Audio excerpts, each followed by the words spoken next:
Ranger, for the ones who get it done. Vivid Seats is your ultimate destination for basketball and hockey this season. With a game-changing rewards program and an unbeatable selection of tickets, they make it easy for every fan to watch their favorite teams and players in action. Catch every one-timer and buzzer-beating 3 live and in person from your favorite seat. Plus, every ticket is backed by a 100% buyer guarantee, giving you peace of mind with every purchase. Don't miss out. Visit vividseats.com or download the app today. Vivid Seats, the official ticketing partner of ESPN.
Jeez.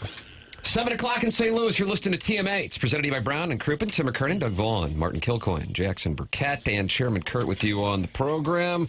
Come on in. The water is warm on a program, Doug, that you said, let's have a Sadie Hawkins discussion on the air because I don't even know where to begin. You don't. With the lead. Okay. Well, it could be one of many things. That's why the Sadie Hawkins is going to be so fun. The Blues picking up points left and right. How do you do, St. Louis Blues? Oh, okay.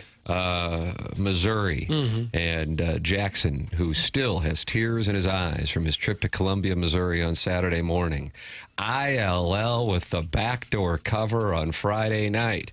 Oh, and the Billikens with a Sunday charge of their own on a Saturday evening.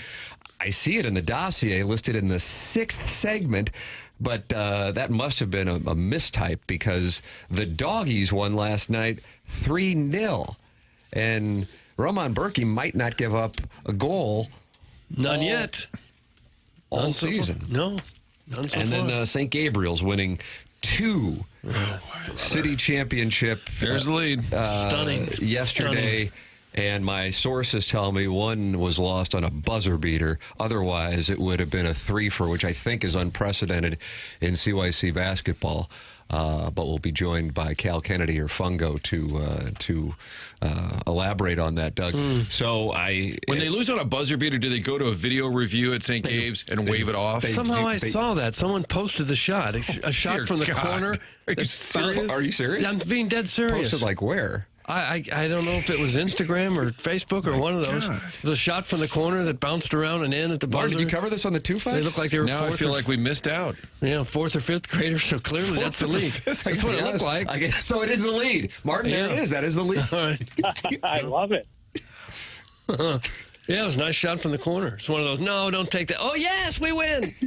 Is it possible that Billikens could get on a run, win 4 straight? I say they can. Look at the top 3. Scoring, they don't need depth. These guys are assassins. But first, St. Gabe's. For you. That's good. I have to tell you, I am going to bet the Billikens to win the A-10 tournament. Oh, you are? I am. I legitimately am. Well, they're hot, and you know what happens when you get hot. What? You can win this baby. They hand you a baby? They do. That's Jim Nance is there. Like one. That's exactly right. Harrison's brother Master is adamant. No college hoops. Oh. Well, I didn't realize Jackson was going to the game. Yeah, fight Tiger. You went to the game? I think it was discussed it on sounds the like air. it sounds like the lead has been determined. Was it not discussed on the air? Yeah. Was Doug sitting right there? I didn't hear much talk about it. Doug, I don't know if Doug hasn't probably watched Severance, but I imagine he has a Severance situation where as soon as he leaves this room, he forgets everything that happened over the last 4 like that. hours. I enjoy that. Yeah, and vice versa. So I don't blame him for not remembering that. I forgot that St. Gabe's was on a quest for titles. Mm-hmm. Or you would have stayed home and gone to quest those. for titles. I know, and that's on me. That's on me for forgetting. Somebody sniped a forget some shot things. somewhere I saw, and I was like, the banners in that building, it is insane. Are they from 3rd or 4th place? It's or are they- Boston Garden. Wow.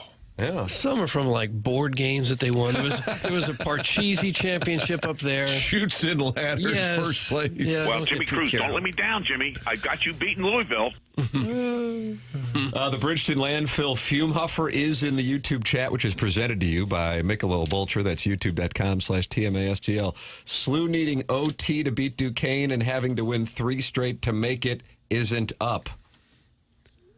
Isn't up what? I don't know. I just read what's in the Michelob Ultra YouTube chat. He's saying that's not what's up. You know how people say, Doug, what's up? Yeah. That's not what's up. Okay, I don't care for that kind of speech. So what is the lead? I guess it's the Blues. Oh, passionate. So a team that's played really well, and he just sounds like dismissive. Well, I didn't want to break your heart about the St. Gabe's thing. I was just kind of letting you down easy. I think I'm gonna agree. The Blues, Doug, are coming tra-la.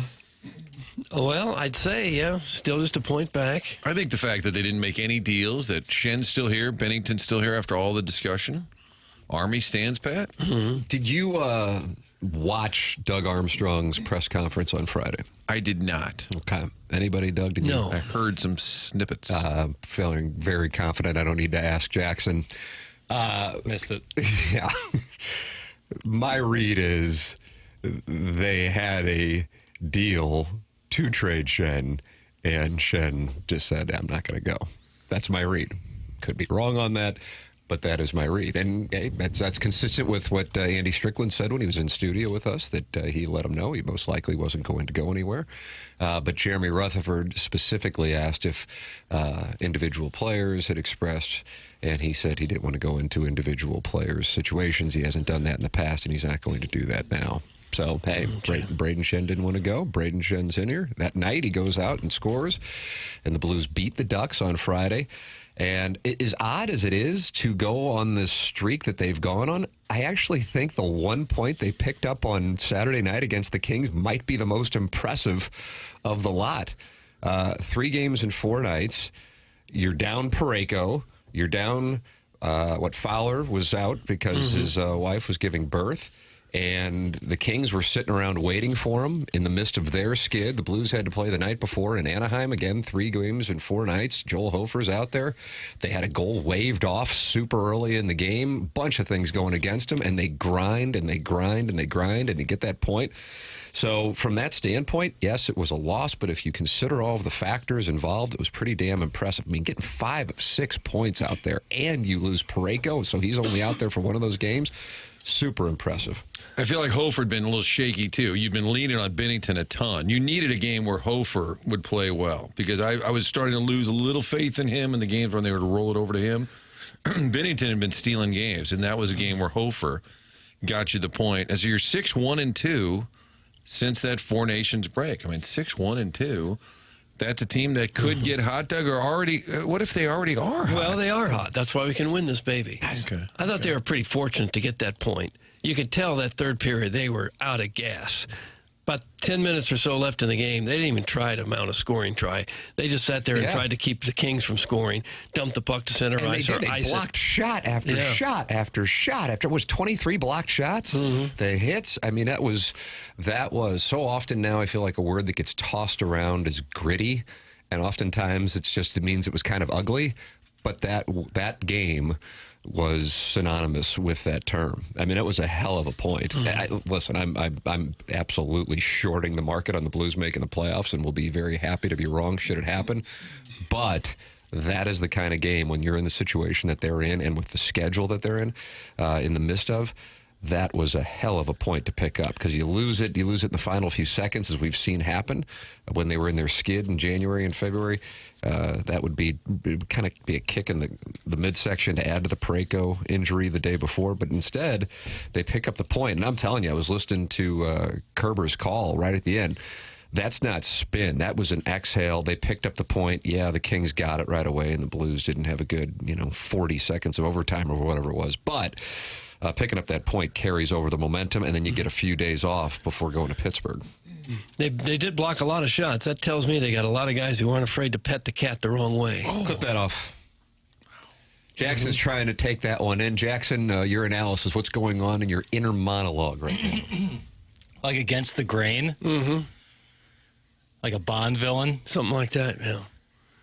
I don't understand that at all. Snag that audio as well. Well, they're going to upset some apple carts. Nice. Okay. An apple cart, that's an assist? No, that means you're just going to knock some things over. Oh, okay, gotcha. Muck and grind? Yeah, sure. Muck and grind. They're not afraid to pet the cat the wrong way. I'm going to let that Think marinate. about it. Okay. I'm just going to let it marinate. What a weird road trip, too. You play 4 in a row away from home. They flew back Saturday night, so they get in Sunday at like 4 in the morning. I'll try. And then now they're home, Doug. They can settle in, except they're not. They're back out on the road Thursday. Right. How bizarre. They're playing like game after game, and then you just sit at home for 5 days. And don't play. And then you get on a plane and go back out. I mean, how stupid is that? Couldn't agree with you more. 3 games, 4 nights, and then nothing until Thursday. But the Four Nations played a role in the weird schedule this year, and so that's what you got, although this is extremely strange. But they need it. You'll take it. And so the Blues will not play until Thursday against the Penguins, and they sit a point back of a playoff spot. Last night, the Canucks lost to the Stars. So Blues and Canucks, both at 69 points, Flames at 70 points, and that's pretty much the focal point for the wild card spot, unless the Wild were to collapse, and they have lost a couple in a row. The Blues will get them heads up on this trip as they go through Pittsburgh and Minnesota. They do need a couple days off so that these other teams can play the same number of games. Calgary and Vancouver still have 2 games in hand. So by the time Thursday rolls around, I haven't checked Calgary and Vancouver's schedule. But they may have both played 2 games. The Blues could be anywhere from 1 to 5 points out of the playoffs. So things could look a lot different Thursday than they do now, even though the Blues won't be playing. And Minnesota is now in that wild card conversation because Colorado is red hot. How about Colorado-Dallas as a first-round series? If you're the Avalanche or the Stars, your team is loaded with talent, and you're like, I got to get a first-round series. If you're Dallas, you're like, we got to beat Colorado. If you're Colorado, we got to beat Dallas in a first-round matchup. one of those two gets bounced, Tim, that kind of opens the door the rest of the way for your Doug note to win the baby. Yes. Sharon in Clayton is active in the Air Comfort Service text inbox, 314-399-9646. I think she's in Sanibel, though, right now. Leave your team for the birth of your kid? That's what FaceTime is for. Oh. Be a pro and time your pregnancies for the offseason. Tired of it. No, that's a Sharon hot take. In Sanibel, Clayton, Maui, and Michigan for the nice weather months of Michigan. So she's mad at Cam Fowler. Yeah, Do you think they would have made the trade if they realized the baby was coming at this time? You think so? What happens if that goes on like in the playoffs? Do you still leave? If it's a Stanley Cup I feel final? like it's for sure happened before, like something like that. It's got to have. I think you do. Yeah. You still leave? That's Only got one shot at the cup. You can have another kid. Yeah. it's a conundrum. I guess it's probably player by player.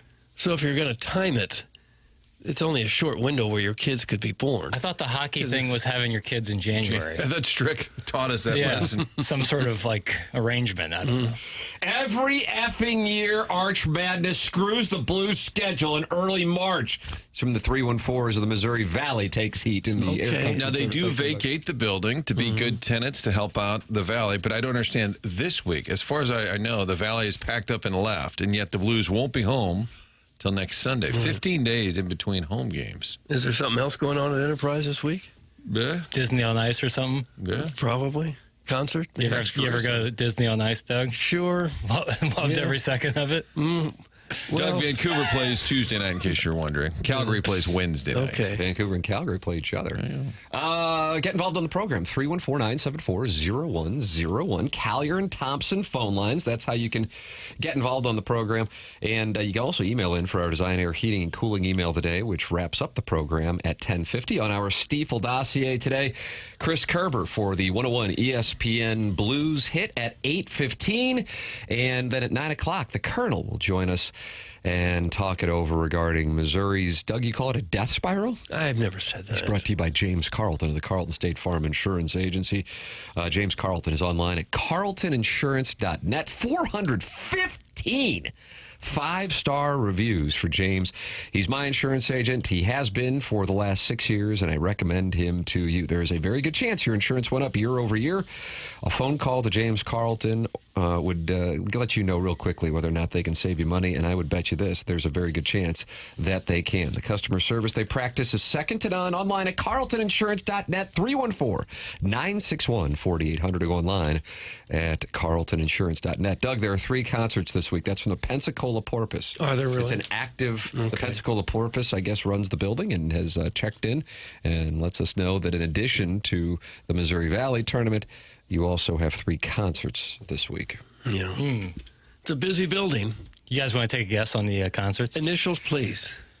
First one I think you can get, MJB. MJB. Mitchell James Bennington? Who's that? It's like his godfather. I'm on the same schedule. I will recuse myself from answering. Good on you. MJB. Mary Jane Blige. Yeah. Like that. Mount Rushmore of Mary J. Blige songs. I don't know. Performed with U2 at the Super Bowl in New Orleans. Oh, did she Right? really? Wasn't she part of that? Or no, I'm sorry. Their rendition. She has done a rendition of the song One separately from that, but they did one at that Super Bowl. Friday is comedian Gabriel Iglesias. And then Saturday is Toby Mac. I don't know who Toby Mac is. I don't know who those last 2 Why are you guys going to gloss over the fact that the Gabriel Iglesias show on Friday, Tim, is the Don't Worry, Be Fluffy tour. That's his thing. It's called Fluffy. Don't worry, be fluffy. I've not heard of him, but he must be big to get the Enterprise Center. Yeah, he's been around. He had like a big Netflix run where people were, his specials on Netflix always did really big This is when you need numbers. Brett Hull to chime in on the schedule. Jesus, kidding. We got a home game. We got some fluffy guy taking up the building. The ice sucks. Classic Mizzou. If you've been a fan long enough, you understand the heart breaks par for the course. That's from producer Joe's ass scab. Oh. It's too visual. Jackson, you were in the building on Saturday? Yes. Yeah. I was, Who'd you go down there with? I was meeting my buddy who lives up there. Oh, oatmeal. No, not oatmeal. No, different guy. But It was Herb, Doug? Why won't you just tell us the name? Because it's not. He's just a So guy. cryptic. He's my buddy. I don't There's need something secretive going on, Yeah, isn't there? anything's going on. I don't know. Maybe we should just leave it alone. All right, how about you name full government all of your friends that you hung out with over the weekend? Just start Full government. Yeah, just start naming those off. Instead of full government name, it's just full government. Why I didn't go to the Mizzou game with any of them. Right. Well, clearly. Saw Peter C. Palumbo. I saw Matthew Salaberry. I was at the Golden Hoosier, Tim, watching Marquette basketball on Saturday. And those are a couple of government names for you. A tough one for your... That was tough. But go ahead, Jackson. He's player of the year. He pulls from distance. Missed it. Russ with a rebound. Taken away. Wiltshire to Edgefor. St. John's at the buzzer. Sorry, Mark. Oh, that audio you had ready. Okay. How often, Doug, do you want a clip of audio, You Jackson? simply can't get it. That one was played without even being asked for. Boy, Marquette losing in overtime at the buzzer. Jackson has it at the ready. Is that a diversionary tag? We were talking Missouri, and then he went bright, shiny light, Martin. Maybe. I was just trying to get away from the full government, my buddy. No, I just went up there early morning, left on Saturday morning, and it was for the 11 a.m. tip. Energy was there. Performance was not. What's going on, Jackson? What's going on? It's just, I don't know what happened. He's in a dark place. That's why we started talking Marquette buzzer beaters. I don't know how things have changed so much. Like, what happened? What happened? Where, So what do you think it is? It was that Alabama win. They went nuts over that. They start doing the shh. Don't they've been say doing anything. that, but they've been doing that forever. I know, but they kind of peaked that day. They got impressed might with be- themselves. I don't know. Don't you think that's kind of like You don't like that takey take? nonsense? I can You tell. don't like I that can take. tell. Like the idea, like you're Wow, you were pretty direct. Don't you think that's takey nonsense? Yeah. You just got called takey No, but nonsense. like the Are thing you where it's like- changing your name to takey nonsense? they're reading their own press clippings. Like these guys are. Well, there's something to being overconfident, thinking you can just show up and you're going to win. You don't have to keep fighting as hard as you did to get where you were. Yeah, I mean, where I think we don't know like what the pregame preparation is or practice week by week, but it just seems like like they kind of peaked, and now it'd be one thing if they had like lost in like a buzzer beater and they had played well, but like their defense was a little better on Saturday, but they couldn't hit a shot to save their life. Like it was like there was a lid on the rim. It was so noticeable, and it kind of was what I thought was going to happen. And it's so funny because you said on the show the first 6 minutes will tell you. Yeah. And the first 6 minutes defensively, Kentucky couldn't get a good look. They were shooting mid-range jumpers. But Missouri, on the other end, couldn't capitalize on the opportunity that their defense was providing them to build a big lead, kind of like what they were able to do, for example, against Kansas and against Alabama. But this time they weren't able to convert the offensive opportunities. And then Kentucky hits a three with like a tenth of a second left on the shot clock, and they just went off from that point forward. The fact that that game wound up covering the over, if you take a look at what the math was, with how slow both offenses started, and again, I think part of that is because of the caliber of Missouri's commitment defense early on, speaks to how hot Kentucky got offensively. But that's why I probably will dig into some of these numbers on what's going on with Missouri. Is it their defense, or are they running into some teams that have just gotten red hot offensively? Because, again, Kentucky got red hot. Kentucky's a great team. Oklahoma getting red hot offensively is a totally different conversation. Kentucky scoring a bunch of points doesn't surprise you. So the one thing, if I would isolate in on a player's performance, Tamar Bates has gone from being one of the go-to guys to borderline invisible. Yeah, he's too passive. I mean, he's a true three-level scorer. He's a guy. A three-level scorer, and I can tell you don't like that. No. Now, you think that's takey nonsense. Three-level. That is takey nonsense. Effective from deep. Three-level scorer. Effective from deep, can create his own shot in the mid-range and Why can do you finish say at the level? rim. Mouse in the house. Three-level. There's the three-pointer mid-range at the basket. Can't The they three all do levels. that? Some guys are more effective just going right to the rack. Some guys are just like Caleb Grills is kind of a shooter. Some guys can create their own shot and be a three-level scorer. And Tamar Bates is one of them. And I actually liked in the first half he was looking for his shot way more, even though it wasn't falling. But yeah, he's been too passive. There've been a bunch of guys too passive. Anthony Robinson should be going out there and shooting a bunch more shots. It was just a poor performance left and right. Like, Doug, do you think that maybe bracketology got under their skin? The fact they have to go to the fact that they have to go to Seattle and we're like kind of We don't know that. Don't you think the travel? We can go to Wichita. They're worried about the travel. Yeah. West Coast travel. Well, the bracketology that's all made up. That's Taking nonsense. There you go. Taking nonsense. Wow, is that taken? Yeah, it was very. The energy was there. Like people were so ready for Mizzou to have a great game and go into the SEC tournament with some confidence and the big dance with some confidence. And it's just like, man, you just fall flat on your face. And in fairness, Kentucky did get red hot from deep, so it's a little less concerning defensively than like the Oklahoma game where they were just scoring at the basket easy at will. baskets against Oklahoma. That was a different deal. Or for Oklahoma when Missouri played against Oklahoma is what I was attempting to say. For the record, the bracketology has been updated. Missouri now taking on McNeese. Oh, gosh. And if they are able to get past them, they will take on Maryland. But now Maryland has to play Whale. So Missouri still could wind up playing Whale if Maryland gets defeated in the 4-13, and that'll be in Providence. Oh, for heaven's sakes. And that game is coming up here, I guess, a week from Thursday. We don't know when it is. And this bracketology, they got Missouri a 5 or a 6 seed. 5 seed. But keep in mind this. At the bottom half of the same bracket, Illinois, a Georgian Illinois team is a 6 seed, a very dangerous 6 seed. And they could wind up playing Missouri for the right to go to the Final Four in San Francisco. Doug's not buying it. That'd be great. How cool would that be? I thought it was in San Antonio. Is it San Francisco? San Antonio is where the Final Four is. You got to pay attention I thought to the that's what you bracketology. said. San Francisco, the right to go to the Final Four. Not to go, but the right to go. Okay. Which they always say. So it's the travel that they're worried about, and this is why they're having sabotaging problems on the. They're sabotaging This is guess. strategic. I truly, if I could isolate, I'm trying to think of like one thing majorly that I could isolate it on. What? It's that they're no longer creating a bunch of turnovers defensively, which is a great way that they score offensively. They get live ball turnovers and score because you can't scheme against a bunch of transition baskets. Like there's not much you can do for that.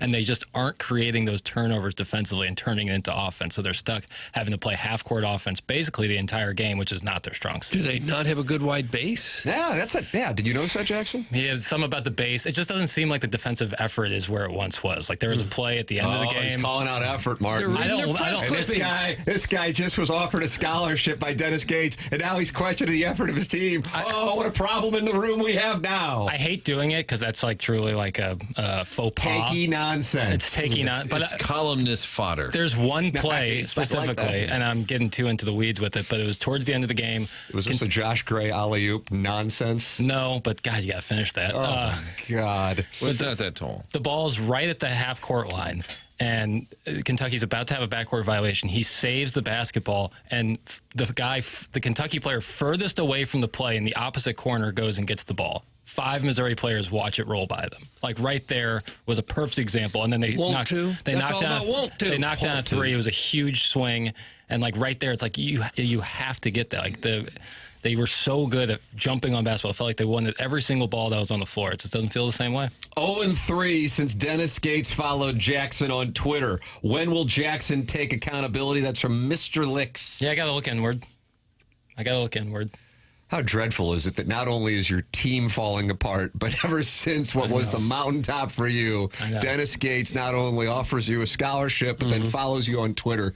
The team has gone into a death spiral. I know. Like it's almost as if really the text hurts. line scripted this. It could not be better for them. It like really hurts because like I'm so superstitious, and this happening like Yeah, so your girlfriend can't watch games with you. Dennis Gates follows you on Twitter, and the team collapses. I know. It's like I'm superstitious, and I can't help but look right at the mirror. What if you blocked him, unfollowed him? Would that help? I can't imagine. Can't imagine. So they'll have LSU or Mississippi State on Thursday. Can I get you a win there to feel better? Then it's Florida waiting for you. If I get you 2 wins, you're feeling great, right? Yeah, 100%. What if you bow out in that first game, then you're sweating bullets? Oh, sweet mother of mercy. Got to get at least So one. you're looking at a 6 or 7 seed. They just need a putt they need to see a putt go down. That's what it is. Like Taking nonsense. they need a win to get their confidence. That's why I thought the Kentucky game was going to be a great example of that, because you get a home game against a good team, great energy, senior night. It would be great, but nope, they fell flat. Okay. Did they do the senior send-off before the game? After. Oh, I hate that. What is the deal with that? I hate that. Majerus used to do that. I'm like, they would go and lose a game, and everybody's depressed. Like, hey, let's celebrate. Right. People are leaving the building. Do you know? Does anyone know I'm crowdsourcing. Does anyone know the reasoning for that? I think Majerus always said it was too emotional, and that the players, it affected them. He didn't like them doing all that pregame, and then they're emotionally spent. Yeah. Parents are there, hugs, I think tears. That could be part of it. You also, if you did it before, you have to start really early beforehand, and maybe they don't want to mess up the routine of how they get ready for games. I mean, the like 11 a.m. game doesn't 11, help. especially at 11 a.m. Marquette did it before on an 11 a.m. game on Saturday. It didn't really help them either. Jackson is Columbia, Missouri's Steve Bartman. That's from a new poll. Oh, gosh. God with my little Walkman, listen to Mike Kelly talk. Yeah, not thrilled. Like, I'm not fired up about it. Like, what am I going to do? Like, DM Dennis Gates, hey, can you unfollow me? I think this is bad luck. Rescind the scholarship. Yeah. If you were Well, a it true could be son, worse. you would. You could be having tax problems. Yeah. Who would I Then call? at least you'd have Mark Milton to come off the bench and hit a three-pointer. You're right about that. He might hit a buzzer-beating three-pointer to get you out of your tax issues. If you have years of unfiled tax returns or tax liens, bank levies, wage garnishments keeping you up at night, or even worse, you could be facing IRS criminal investigation, you need to call the guy who can make it right for you. That would be Mark Milton. He's the STL tax lawyer.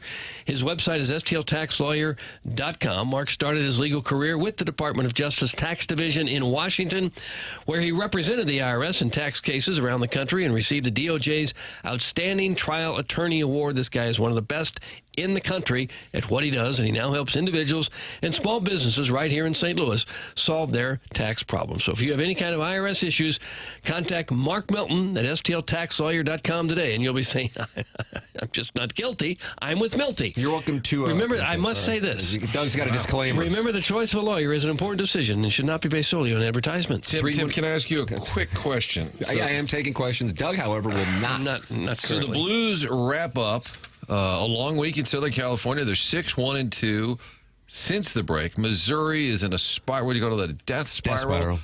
That James Carlton may or may not be able to cover with insurance. Death spirals. We had all of this going on, and the only clip of audio was the Marquette It is interesting. loss. It is interesting. That's the one bit of audio we had handy this morning. Just checking. It was like my shield. It was like my defense. It's like, well, I knew all this was coming. If I just heard one mention of Marquette. You could have gone SIUE, go to the tournament. Oh, I got that too. The audio there, but then then you're lifting people up as opposed to targeted tearing down of Martin, who's in the alliance with you. But it seems like that alliance is Feels getting like a little we're wobbly. not both in NATO anymore. Yeah. Sometimes you got to fight fire with fire.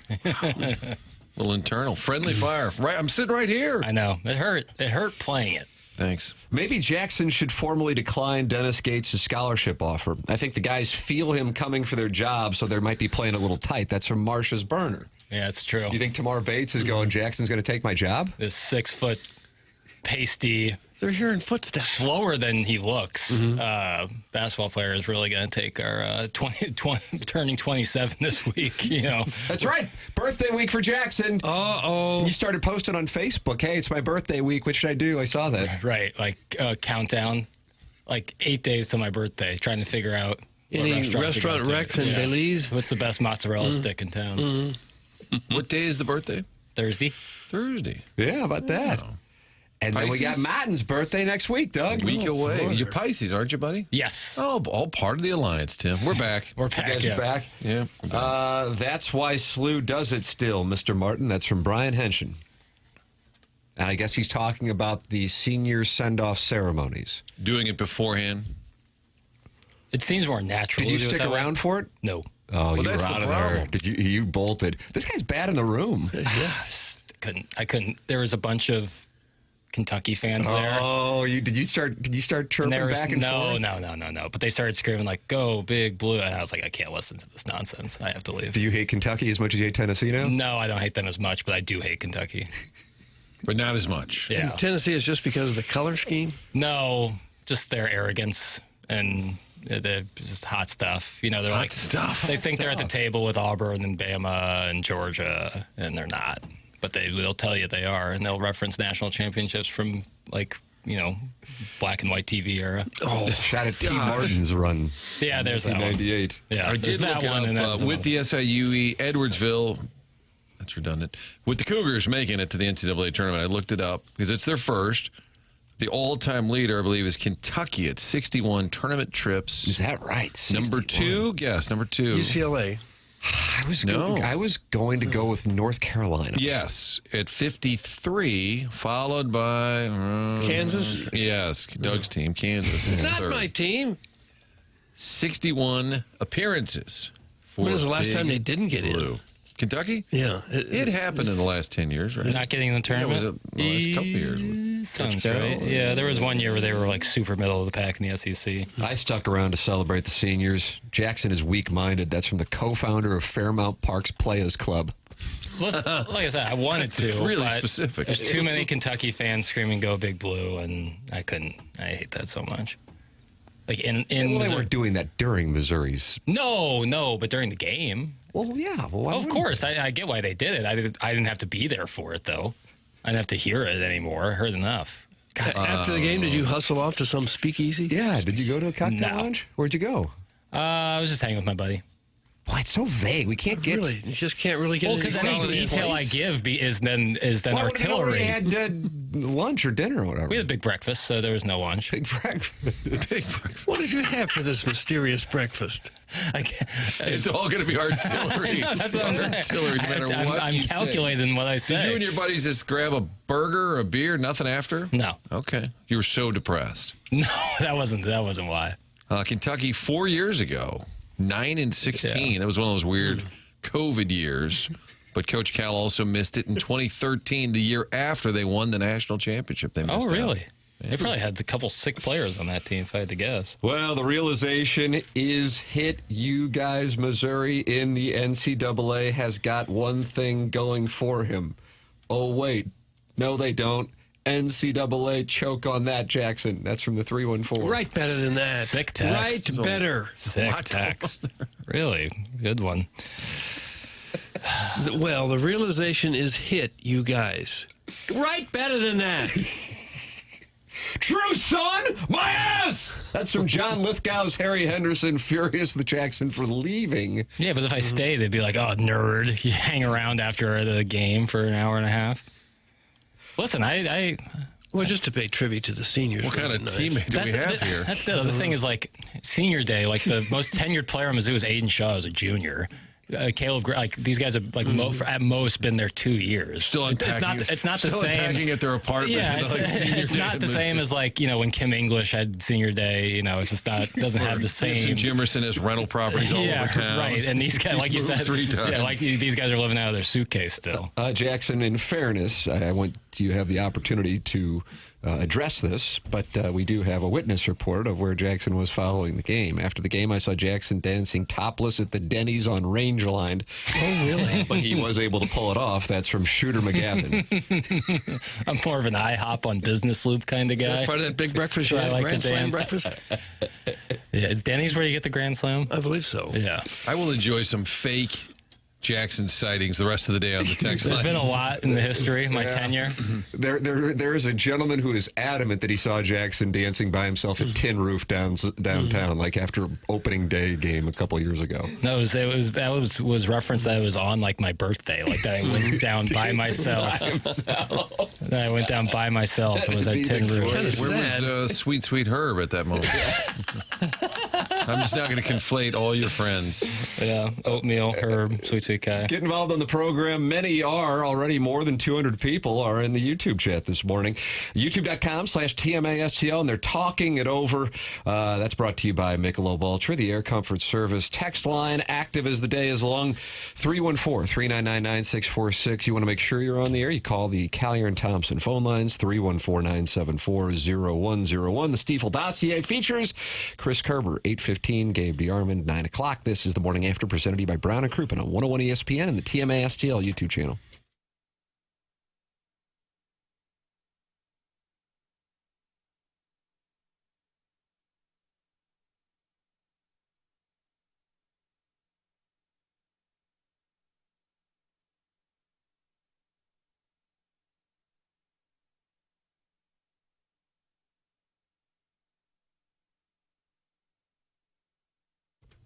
What an opportunity right now for those of you in the market to improve your home.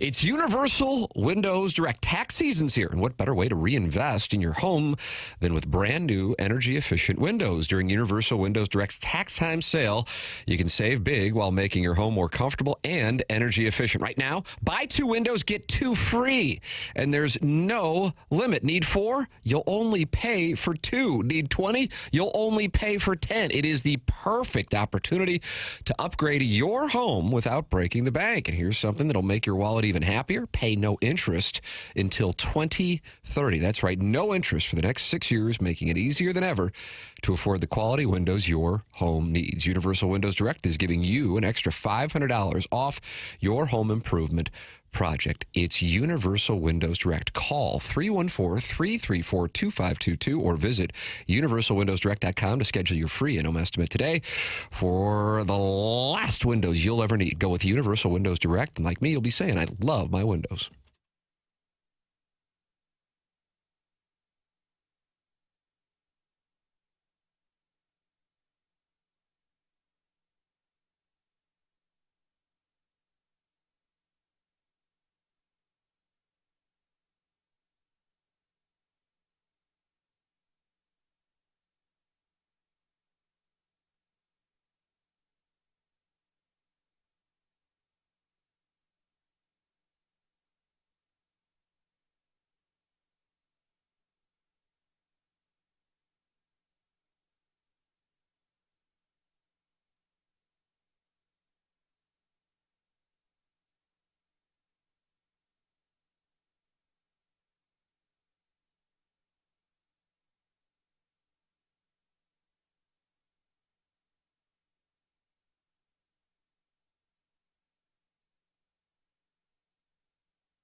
the Vanderbilt game.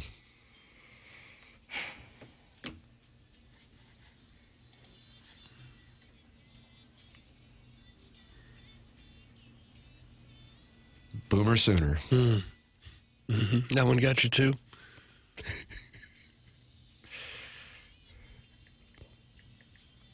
Need some help against Kentucky. Mm-hmm. Arkansas too. Jackson, I am not giving up the ship. No, nor am I. I refuse to go down with the ship.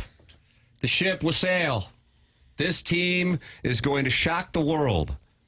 All right? All right. Hey, listen, I'm I not can't believe it. I'm not jumping off the ship. You know, I'm not going to. What if they push you off the ship? That'd As be a fine. teamate that didn't stick around for senior day. Yeah. that might Instead get was pushed out. dancing. Was it at the Hobos or Topless. the Denny's? The Denny's, the hobos. Yeah, the Denny's. That's where I went. Add Piddles to the list of bad teammates along with Fowler. What a shocker. That's Sharon and Sanibel, Clayton, Maui, and Michigan. You didn't even have Don't the think so. excuse of a child being born. I know. It's the. Got to sting a little bit when you look back on your actions. Doug, were you surprised to see in the Stiefel dossier this morning here on 101 ESPN that the Doggies getting their first win of the year 3-0 against the defending champions was buried in the 6th segment? Yeah, the G block, as I call it. That's the G block? The G block. Is that what it's called? Would it be the F block? A, B, C, D, E, F. Yeah, F block. Oh, gosh. This guy's Okay. wobbly right now, Doug. That's what the losing streak's done to him. Yeah, it is in the F block. Here is the goal call of Joey Zanaboni for the first goal of good. the 2025 season in Game 3. About 90 seconds from stoppage time, first half. Goose eggs on the scoreboard. Hartle, his second corner.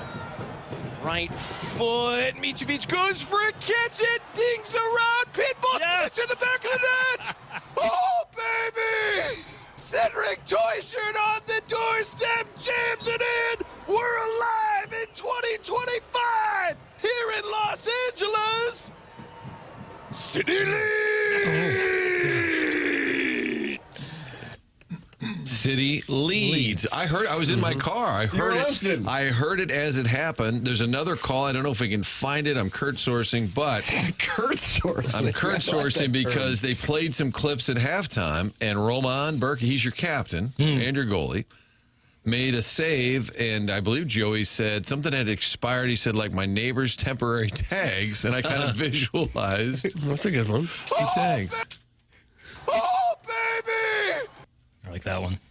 Clip that off right now. I like how Dale Shilley, who is the sidekick, the analyst, he was laughing like before the goal, like got even before the call even happened. They scored 3 times, Doug. They saved them all up Yes. for one game, And the Galaxy, they won the whole thing last year. and they're 0-3. Mm-hmm. How about that? I'll tell you what, this club, if this Oh wow! It's only March. boy, if this club, St. Louis City, if they can stay hot defensively, we can win this Stay baby. hot defensively. Yeah, You just clamp 8 down. months. They haven't allowed a goal yet. It's a little early to get hot. Oh, they're smoking hot defensively. Playoffs are in November, Tim. You don't want to peak too early. But Doug likes where this team I like where they're at. You like the Blues to win the Chalice. Yeah. Which of the local college basketball teams? They'll meet in the finals. So it'll be SIU, Edwardsville, the Billikens after they win the AT. Mizzou and A10, Illinois in the Missouri Final in the Four. Final Four. Yeah. NCAA's dream. After the, If you thought the I 2023 was gonna Final Four say. was dreadful. yeah, FAU and Miami all in one spot. The big St. Louis regional. Played in San Antonio. Yeah, God, that would be. They would be expanding that And field. then the Doggies, they go and win as well. This is going to be a huge year. I haven't heard anything about the I just think Cardinals. it's going to be a great year. Oh, the Cardinals. Are you kidding me? They won yesterday. If they can stay hot as they are yesterday, they can win this baby. Nolan Gorman got his eye back. Yeah, he does. Home 2-run run. shot, 4 homers against the Yankees. Doug, that might be a preview of what you'll see in I October. think it probably is. Matt Koperniak continues to hit. He's a good hitter that nobody ever really talks about. I don't know how much Was he chance on he's the gonna show? get. No. I passed his locker a couple of You times. did? Yeah. Oh, You think we looking need back on it, you hate the Brits? that's right. He's Born in London? born in London. Yeah. No, I don't hate the Brits. Thanks for clarifying. I don't. Part of our NATO clarification hour. Right. Well, just showing some love. You're welcome to participate in the program by calling in 314-974-0101, Collier and Thompson phone lines. You're also welcome to text into the program. Air Comfort Service, sponsor of the text inbox 314-399-9646 and the YouTube chat, youtube.com/TMASTL. That's brought to you by Michelob Ultra. I haven't been in there yet, but 214 people are in there talking it over. It seems like there might be some anger going on. No. I don't know what it is. Poking the bear of lefty faux racism. You know the supposed reason St. Louis wouldn't support the NBA even though we pack a dome for minor league football. That's What? JS. And that is a take, Doug. I don't know if it's anything that we necessarily have discussed on the program, but I guess, Martin, you wanted to get the topic going. It's one of Doug's favorites. Would the NBA work in St. Louis? Does Thurman call into the YouTube chat? Thurman used to call in. I don't recall him. Thurman was always the one, hey, guys, real quick, do you think the NBA would work? They'd be like, well, we'll get to it right after Best Fry. We'll get to that as soon as we can. So that's a discussion that's taking place separate entirely. I just looked in there, and then there's an argument over the topic. I was a little surprised to see it because I don't recall discussing that on today's presentation just yet. They just kind of go off on their own. They've got their own dossier on the YouTube chat. Are they in the G block over there, Jackson, or are they in the F block? They seem like G block kind of folks. It looked like this. Condescending. This comment came apropos of nothing. Just out of nowhere? A little drive-by take. Perfect. Because the message before was like, Jackson looks like he loves the bar at Applebee's. I don't know what that means. That was from Dave Murray's fro. Applebee's has a bar where you can just sit up there and have a few beers? Yeah, I assume. Okay. Jackson looks like the kind of guy who loves the bar at Applebee's. Is that some kind of code? I just don't know. What's wrong with that? I'll take some calls. Yeah, okay. No, By the way, for our Cougar fans, Coach Barone's going to be on tomorrow. Yes, I saw. Let's play this audio right after they go and win. This is he had framed some scissors, Doug. Listen to what he had to say about it. Right. First of all, Coach Barone, congratulations. First time in school history getting to the NCAA tournament. I mean, this is what everybody dreams about when they go Division I. How does it feel to be the first coach to get SIUE there? I mean, it just feels amazing. That's awesome because it's the first in school history. We've been doing historical things the last several years. That team right there, we talked about trust. We talked about playing for one another, and that's what those guys just did. It feels amazing, all right, because I love those guys right there, and it's amazing. I'm about to go get a pair of scissors that I hung up. Where am I? Come on, Ray. Love you, man. Rayshawn Taylor so coming proud up of you. So proud of you. So proud of you. I mean, this is when you're. Oh, he's getting the scissors. He's 6 years ago. Ready. 6 years ago, I put this above our locker room door. 6 years ago, Ray. 6 years ago. I'm so proud of you, man. We did that 6 years ago. It's been hanging above our locker room door. People didn't think we were going to be able to do it. But that dude did right there. That dude right there believed it. We talked about filling the corners in our arena. We did that. We talked about hanging it. We're going to break this right now. Because we've been waiting 6 years to use these scissors right now. 6 years ago. 6 years ago, put the scissors there to say we're going to cut down these nets and go to the NCAA tournament. Well, guess what, Doug? They're on their way. Yes, they are. How cool is that? It is awesome. It is good. Been D1 since 2008. It's a long climb. So yeah. he's been the head coach 6 years. He was an assistant there for 2. So he's been at Edwardsville for 8 years. Yeah. His dad was a big-time coach at Creighton, Texas A&M, Tony Barone. I think it was the Memphis Grizzlies coach or Vancouver even. For a minute, he was an NBA head coach. Yeah. And Brian's been there for a while. He's a Marquette guy. Of course, I was there. Last week, I ducked out of onboarding on Wednesday a little early to go up to the SIUE campus. And we were talking, of course, the whole conversation after the interview is about Marquette. Right. He played under Tom Crean, and then I texted Crean a picture of the practice, and he said, tell Brian I'll be on the radio call of that OVC championship. Nice. Oh, is that right? So Crean was there, who he also coached under Crean. So Brian will be joining us tomorrow night. Just a great guy. And Rayshawn Taylor's a Collinsville kid. He's so super good. scorer. Yeah. So it's fun. I can't wait till next Sunday when they get that moment for them just to see. And that's what I was mentioning, Kentucky, North Carolina. I mean, if you're a fan, you just assume every year you're in the tournament.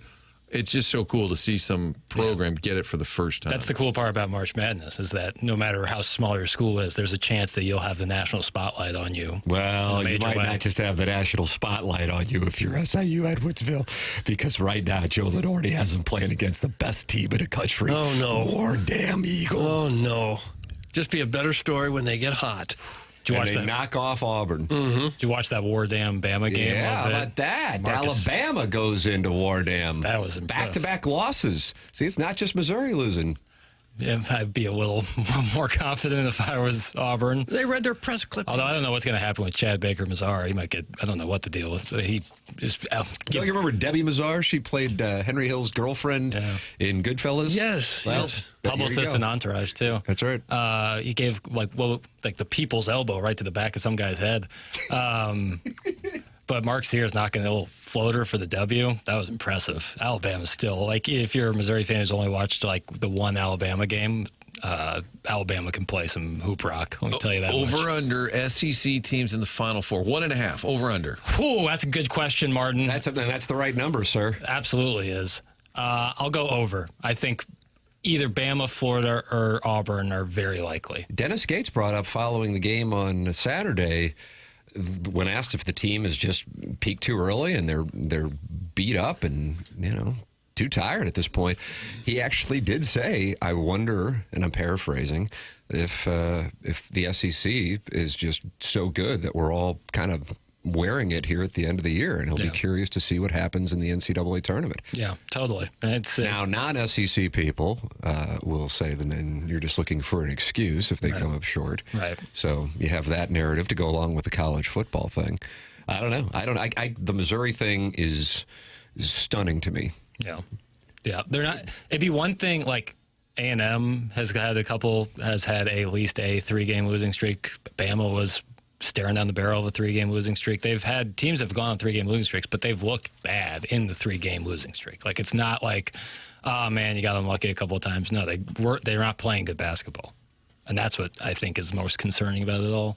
It is hard as a fan to walk away. So Marquette loses that game to St. John's, but it's it's overtime. You're about to go to double overtime. Guy has the rebound, gets it poked out. St. John top 10 I walked team. away and said, you know what, St. John's, they're good right now. Really good. And we were right there. We hit some huge shots just to get to it, and I walked away and said, I can live with that. So that's the edge. It would, God, 95% of people in the audience will be filling out a bracket, and you can do so, as a matter of fact, right here. Selection Sunday almost here. Get signed up now to play in this year's Bracket Madness Pickup Challenge at 101ESPN.com. It's free to enter, and this year's top scorer will take home a $250 Amazon gift card. So you're free rolling for $250, and in addition to that, a 101 ESPN prize pack.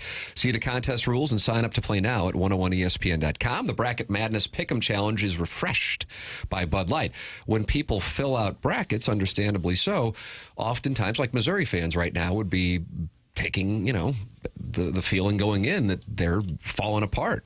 Absolutely is the case, but that's why when you look at it, like Martin, you're talking about with Marquette, who you're emotionally invested in, did they play a good game? Yeah, they did. They lost on a buzzer beater against a really good team.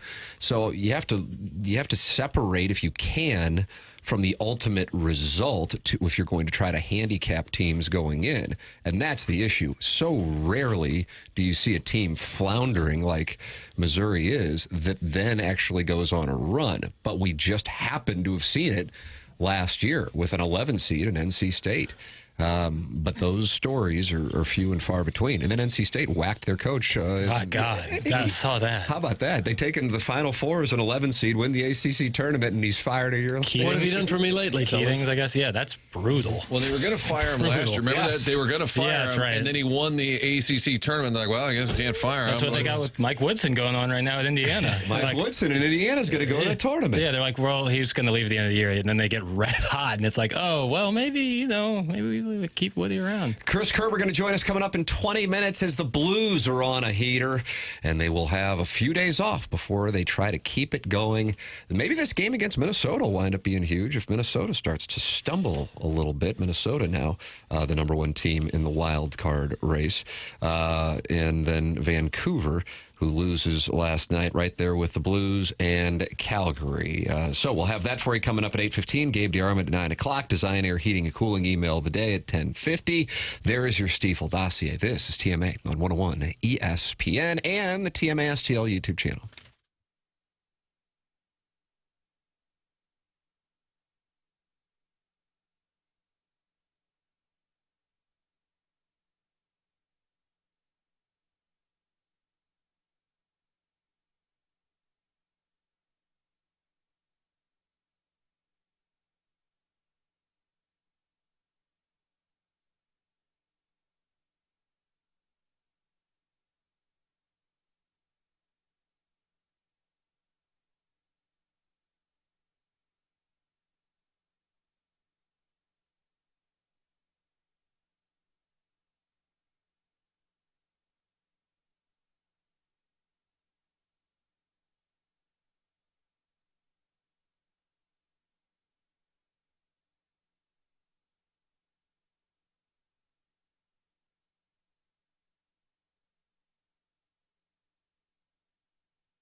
This is Action Jackson with a Sports Center update driven by Johnny Londoff Chevrolet and Johnny Londoff Autoplex. St. Louis City SC, a.k.a. the Dogs, get their first W of the season, 3-0 over the LA Galaxy on Saturday. That was another Sports Center update Sunday, driven by Johnny Londoff Chevrolet and Johnny Londoff Autoplex. See them at londoff.com. Chevy, together we drive. Are you kidding me?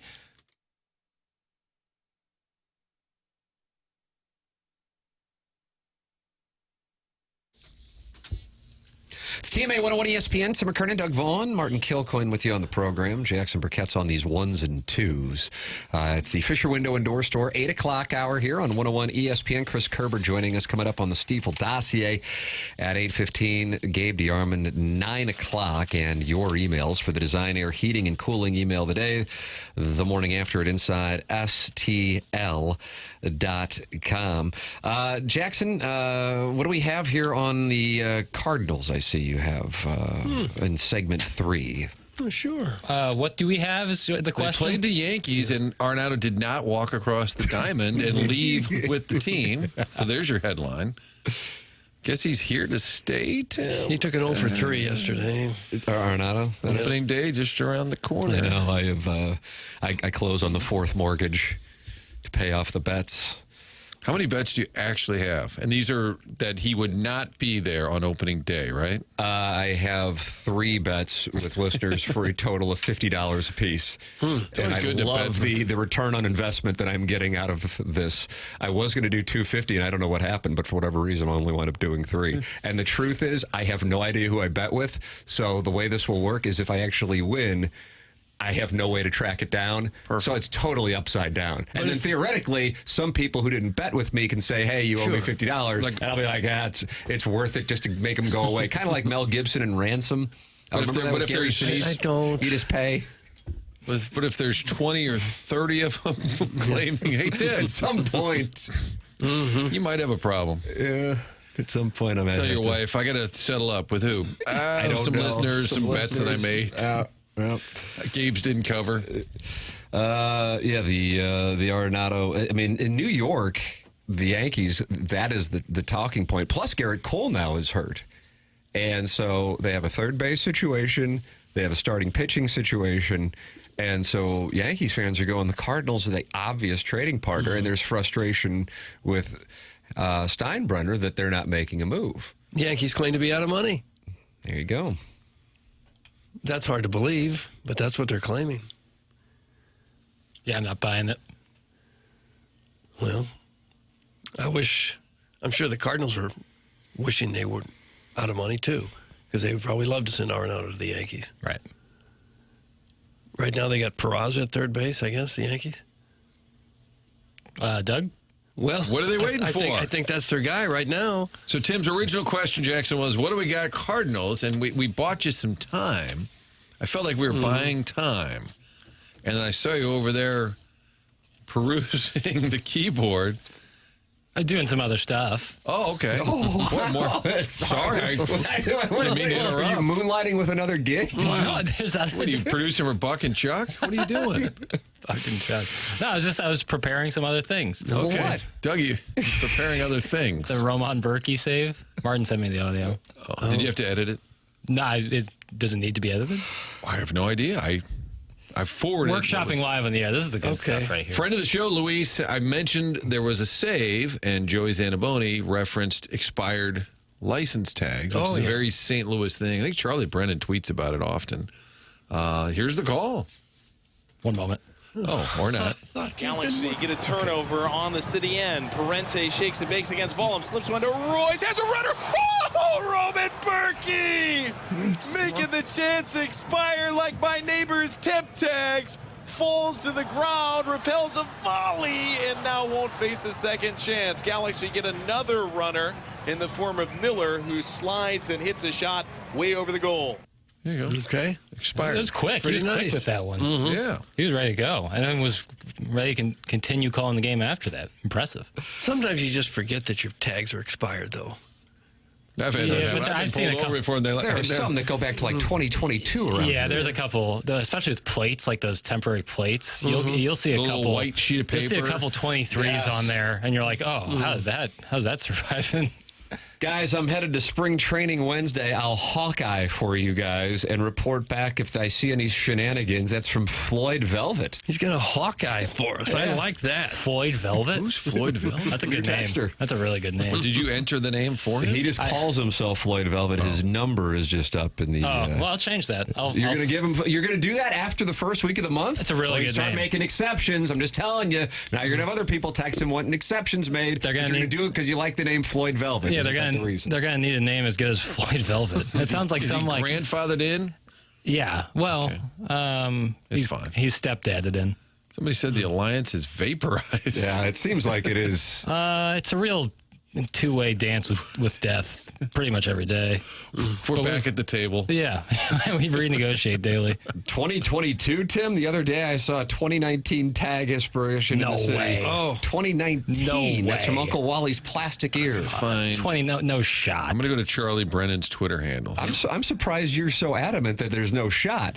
20, we're going on 6 years of this person being able to skate Why by. is 2022 reasonable, but 2019 is not? That's a big difference. That's a 3 year. That's a 3 year difference. I feel like that's a big difference. I'm telling you, I think it's live that it's true.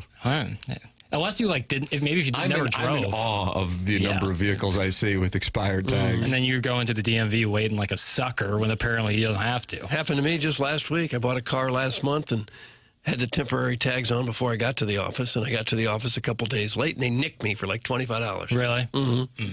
Did you tell them that you work at Channel 4 and that you shouldn't have to pay this? That's right. I did, and they didn't buy it. Newsman's On tax. television's Doug Vaughn. They said, didn't you quit? I was there like an hour and a half waiting in line to really? get that done. Yeah. Oof. There's big lines now because everyone wants those official state IDs. Yeah, real Because I IDs. think starting in May, you're going to have to fly with your passport if you don't have it. I'll believe it when I see it. They've been saying that for as long as people had these temporary tags still on their car. There you go. Charlie Brennan's got one February 25th, 159 Frank Scott Parkway over in Fairview Heights. No plates at all. Charlie just goes around sniping them. No plate. Look at that. No plates at all. Yeah, you'll see that sometimes. Design Air is the sponsor of our email today, online at designairservice.com. That's Seth Goldcamp, the longest-running sponsor on TMA. Doug's a client. Martin's a client. I'm a client as well. And we recommend if you have any heating and cooling issues, you work with Design Air Heating and Cooling. And all you have to do is go to designairservice.com. Doug, have you taken a peek at this forecast? Oh, well, a little bit, yeah. Glorious. I mean, glorious. This week, there's no need to go anywhere. We got highs in the mid-70s all week long. Sweet Today, action. tomorrow, Wednesday, Thursday, Friday, and then high in the mid-60s on Saturday. The one day it gets down to the 50s is Sunday, and then back up to the high 60s, low 70s next week. This is glorious. Really is. Nice. I mean, really is. if you run into any issues with your heating and cooling service, that's Design Air Heating and Cooling online at designairservice.com. Sponsor of our email today, the morning after at InsideSTL.com. Chris Kerber joining us on the other side of the break, talking about the Blues road trip through the West Coast and the trade deadline and where this team sits with the season heading down the stretch. That's next on the morning after, presented to you by Brown and Crouppen on 101 ESPN.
Hey, folks, Classic Air Care is there for all your heating and air conditioning needs. I use them to take care of the unit in my house. Alex Ferrario does as well. And you need to use them as well. As we start to head into the spring, get online at classicaircare.com, book a maintenance appointment so they can come in and make sure that air conditioner is ready to go as the weather starts to turn from the cold and much more to the heat. The one thing you definitely want to make sure you have is new air filters. And on the upper right corner of the website, you can purchase air filters. They get delivered right to your house. You don't have to worry about going to the big box stores to get them. The right size is there. It comes to your house. You simply change it out, and it's part of one of their maintenance plans. So when you are looking to get that house nice and perfectly comfortable the way you want it as the weather starts to turn, make sure you lean on Classic Air Care to maintain that HVAC unit in your house. They've got a 4.8 Google rating. Why? Because their service is that good. People are intentionally going online afterwards to let you know how good it is. That way you know you're comfortable with them coming into your house. It's Classic Air Care. Book an appointment online at classicaircare.com. They've been making people comfortable since 1926.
It's the morning after 101 ESPN and youtube.com/TMASTL, where you can watch the program and talk it over with fellow listeners throughout the course of the broadcast in the Michelob Ultra YouTube chat. Tim McKernan, Doug Vaughn, Martin Kilcoyne, Jackson Burkett with you on this program. And it is our pleasure to welcome to the Collier and Thompson phone lines the voice of the St. Louis Blues, Chris Kerber. Morning, Kerbs. Morning, Tim. How are you? Wonderful, sir. How are you doing? Doing good, thanks. Your impressions of what we saw on the trip out to Southern California, because, man, taking 5 or 6 points, considering all of the circumstances, strikes me as pretty impressive. Yeah, you know what? And they even played the game that they lost to kick off that road trip in Dallas. They played a really good game. The penalty killing faltered, and that's what hurt them in that game. But 5-on-5, they were the better team against the Dallas Stars. So, I mean, there was a chance that road trip could have been even better. But when they get out to Southern California to beat the Kings, then go beat Anaheim, and then another overtime loss, look, in the end, I think that last game in L.A., I said this to one of our team managers. I said, that's one of my favorite games of the year. He looked at me and he goes, are you serious? And even though the Blues lost in overtime, I said it was a game because it was just all heart. It was about attitude. It was about how you play and just digging deep to find a point. And they got the goaltending from Hofer. They got the gritty performance from everybody up in front of them. And I thought it was a great point earned on that last game of that trip. So to take 5 out of 6 from that Southern California swing was fantastic. You know, and they sit right now just 1 point out. They got some help last night with Dallas beating Vancouver. And so these two teams, Vancouver and Calgary, ahead of the Blues, have games in hand. But you know what? They still got to win those games in hand to make a difference. So the race is definitely on. They blocked a lot of shots in the last couple of games. You saw defensemen flying all over the ice, standing in front of slap shots and everything else, which is kind of playoff mode hockey. I guess the question is, can they keep that up for almost another month? Well, they're going to have to. Now, I think the one thing that kind of gets you excited is they're playing that winning style of hockey, and Doug blocking shots is such a big part of that. That second game down there in Anaheim, there was a chance, and I can't remember which Duck player took the shot, but Oscar Sundqvist went down and blocked it, and it was inside the final minute. The entire bench stood up. The entire bench was tapping their sticks on the boards, and you could see that they were completely into it. And to me, that commitment to get in lanes, to block shots, to pay that extra price to win a game, that's when you know you're ready to start picking up some points. And so to me, that's a huge factor in why they are where they are right now in terms of having turned things around coming out of the break. And it's not just Sundqvist. It was really everybody. You're right. They did block a lot of shots and help the goaltender out. I mean, shoot, that last game in Los Angeles, the Blues held L.A. to just 2 shots on goal in the first period. And so it's a pretty impressive commitment to play that team style that Jim Montgomery wants. And they're going to have to continue to play it, obviously, with Parayko out. And Kerbs, you're around the team. You're out there in California. I think you're voting in local elections last week, right? You guys had about a week in SoCal. But tell me the tension maybe going into the trade deadline and then maybe the relief, whether or not Army tried to get a deal done. Shen says no. But just the fact that they were all intact after the deadline hit. Could you sense relief? Did you feel like the team was a little tense about it? You know what? Contrary to previous years, Martin, I didn't feel that same kind of tenseness and wonder around this team as I think you felt before. Now, you only had 2 UFAs on the team in Ryan Suter and Radek Faksa. So there was that. You look at the fact that the Parayko injury happened right before the trade deadline. That might have prevented them, say, from moving a defenseman out along those kind of lines. But the way the team was playing, they're like, okay, if your goal is to make the playoffs, your rentals end up being Faksa and Suter this year, right? Plus, I think the St. Louis Blues, their trade deadline was a lot earlier when they made the deal for Cam Fowler. Can you imagine like the price a team might have had to pay for Cam Fowler actually at the deadline rather than what the Blues traded for him in December? So I didn't sense a whole lot of angst around the deadline like you normally might. Like there was a trade deadline several years ago. Patrick Berglund thought he was going to be traded. It was a one-day road trip, and you should have seen the size of the suitcase he brought. Now, he ended up not being traded, right? And so he just packed a whole bunch of clothes for nothing. But I didn't get that sense, honestly, this time from anybody. There was just this group that they feel like they want to try to get this thing together and make the playoffs, and it starts with the captain, with Braden Shen, and goes all the way through. And I think I think Doug Armstrong looked at it and said, okay, there aren't enough hockey deals out there to really make a difference. We're going with this group because, to me, guys, it's not even so much about this year. The real step that the Blues take is next year, and that's when you may have Snuggerud in that lineup and Dvorsky, and your depth really grows in this roster. That's the next major step for me is next season more so than this year. But when you see how well they've played here over the last 10, 12 games or so, they must think they've got a legitimate shot if they can get in the playoffs.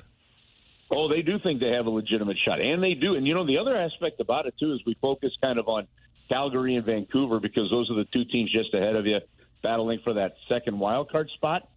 Minnesota lost yesterday to Pittsburgh, and the Blues are just 7 back of Minnesota, and the Blues have one more game head-to-head with Minnesota, and that's coming up next Saturday. So if Minnesota falters a little bit, that game next Saturday in Minnesota could put the Blues anywhere to within potentially 5, maybe 3 points of the Wild, which is that top wild card spot. So, look, I think with 17 games to go and the way they're playing, they feel like they have a real legit shot, and you can tell that in both their actions and how the team is carrying themselves right now. I thought Kerbs with Hofer and net, and I know it gives up an early goal, but to go in regulation, give up 1 total, I felt like they needed him to step up. He was getting a little wobbly, and Binnington had been doing all the heavy lifting. I feel like the rest of the way, you need both those guys hot. Yeah, the goaltending decisions were an interesting one, and I know they went into that road trip, maybe with an idea of a plan, but nothing was etched in stone. But the 2 games that Binnington played in Anaheim and then the L.A. game before that, they were pretty heavy games. One thought is you ride Binnington, but then when you may need some critical points down in those final 5 games of the regular season, if he's he's too worn out. That could be tough to get those points. So Joe Hofer is going to have to pick up points along the way like he did. It was a hell of a deflection there by Kopitar on that first goal, so hard to fault the goalie on that one. But having said that, man, he locked it down, and some of those saves he made, especially in the third period when LA just kept throwing everything at him, was just fantastic. So that was, again, listen, that and I talked to Parayko, I talked to some other guys after that game. Sometimes you're frustrated with a loss, even if it's an overtime loss. That was a good road point. They weren't frustrated with that when they're like, okay, we got 5 of 6 now. Let's go and let's see what happens in Pittsburgh on Thursday. So they're still going to need Hofer to get in there for a few games. They're going to need him to pick up points. And I thought that game against L.A. was the biggest game of his young career so far because of where the Blues are in the standings, what it meant, the pressure of the moment, and he rose to the occasion. I thought he was terrific. Chris Kerber with us here on Mondays, joining us to give perspective on the Blues as they continue the charge to trying to get into the Stanley Cup playoffs. Kerbs, always appreciate the time. Thank you so much. All right, guys. Have an awesome week. Talk to you next Monday. Thank you. It's Chris Kerber with us on the Callier and Thompson phone lines. You're welcome to give your thoughts, 314-974-0101. You can text in, Air Comfort Service text line, 314-399-9646, and email in as well, the morning after at InsideSTL.com. The YouTube channel is active, and the Michelob Ultra chat is there for you at youtube.com/TMASTL. Attention business owners, did you know fire codes require your company's fire alarm system to be inspected and maintained by a certified fire alarm service provider? It's not just about compliance. It's about protecting your employees, customers, and property. That's where EDF Group's Fire and Security Division comes in. Proudly serving St. Louis and beyond, EDF Fire and Security specialize in keeping businesses safe and secure. From expert fire alarm inspections to advanced commercial security systems, they've got you covered. And it doesn't stop there. With 24/7 fire alarm and security monitoring, you will have peace of mind knowing your business is protected every hour of the day. Don't wait until it's too late. Call EDF Group's Fire and Security Division today and let them help you stay compliant, secure, and safe. Visit theedfgroup.com or call 314-993-8053 to learn more. EDF Group, your partner in fire safety and security. The EDF Group. Let's see. Kerber and Cam were electric in the third period. That's from Wes Sutter of USA Mortgage. Yeah, they were fired up. He's not, sometimes, this is not directed passive aggressively at any broadcast team in any capacity, dead serious, but sometimes, and I understand it, when you are essentially holding rights holder broadcast team, and you can pick any college or even professional team, they kind of feel an obligation to spin a loss into a positive. And I think it drives fans up the wall. Saturday was a different set of circumstances. Again, considering the Parayko injury, considering the Fowler situation, considering 3 games in 4 nights, considering who they were playing, where they were playing, and how it all played out, that was a hell of an accomplishment to get a good point. And Kerber's call at the end, where you're kind of exhaling after Los Angeles had been pressuring and pressuring and pressuring, and the Blues have been blocking shot after shot after shot.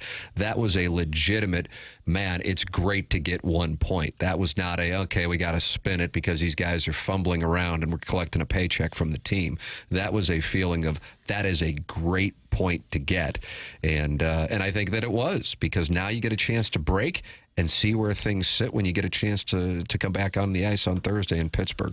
All of that in the wake of losing Parayko, which is not only the physical loss, but just kind of the psyche of the team. And then Fowler's out. So you're minus Parayko and Fowler trying to beat a Kings team for the 3rd time in a week. That's 8 days. That's a playoff team, and you've already beaten them twice. That's a lot to ask. I don't think it's holding rights to say that was a great trip. Yeah. The Butch Patrick bump is real. That's a real thing. Just like Jackson's destroyed Missouri's basketball, Butch Patrick has brought the Blues. Now you're working on your merit badges. I would love to see him at the parade. Major surgery was needed to fix the Canucks. Canucks! You're either hoisting Lord Stanley or you're hoisting Butch. Either way. You don't just lift the cup, you hoist it. That's correct. You have to hoist. You don't post on social media, you take to social media. You say something and you've broken your silence. Right. You're starting to catch on to the way that we talk in 2025. Yeah. You don't just watch TV, you crush TV, or you knock out TV shows. Now, I don't know the circumstances at all, but they don't matter, and I'm going to tell you why. That's taking nonsense 101 right there. Hey, Tim, what the hell happened to Dave in St. Peter's? He seems non-existent. Suck it, Doug. That's some sad panda. Doug, what does that mean? Dave in St. Peter's was the guy who wouldn't iron his shirts. That's correct. We'd have live events, and it looked like he just crawled out of bed. Off time. Oh, Hold on a second. Off times. Thank you. Texters will change their name. Oh. And we have too many for me to remember. Dave in St. Peter's could be going as a different name. Could be. There's too many names in there for me to track down the chronology of it all. So he could very well be Will Clark post-game bevy. But that's what I'll see. I'll see people be like, oh, I reminisce about the days of like Dave in St. Peter's. It's like, well, yeah, he changed his name like 3 years ago. He's texting every day.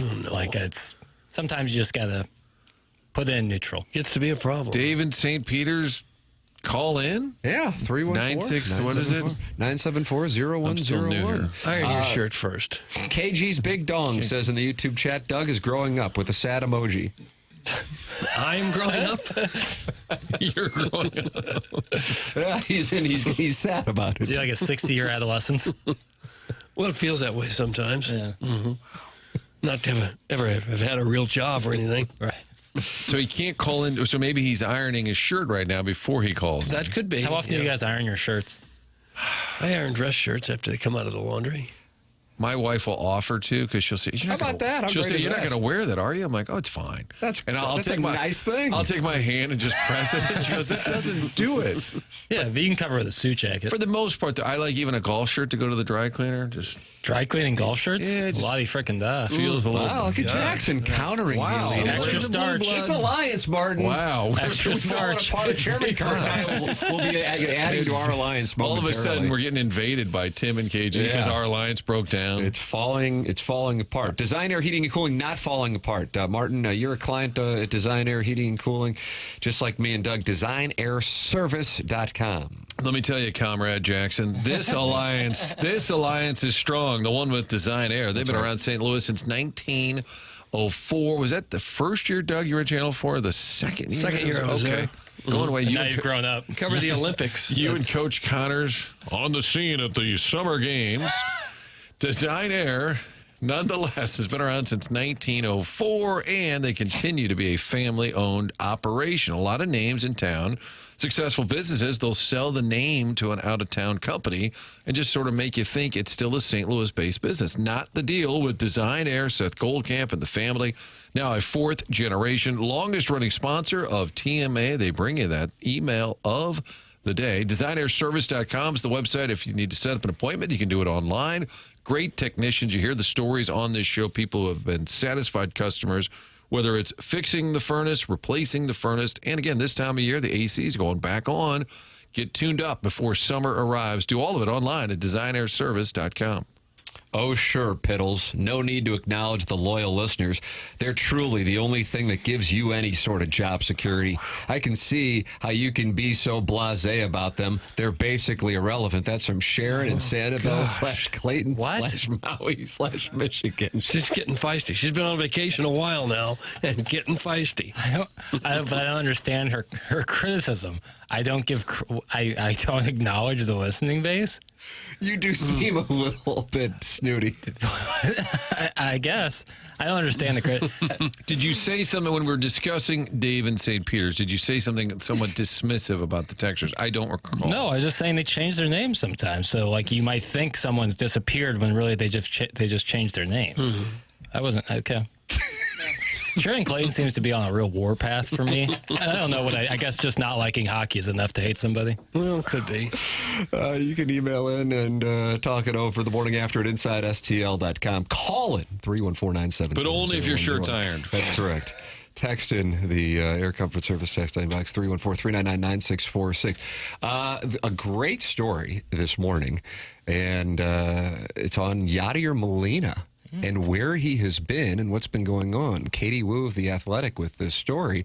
Plenty of Cardinal fans have wondered what happened. He was supposed to be with the organization. It went from talking about a bench coach role to then just an advisor role where he was going to be present. The Cardinals were promoting it last offseason, and then nobody saw him at all.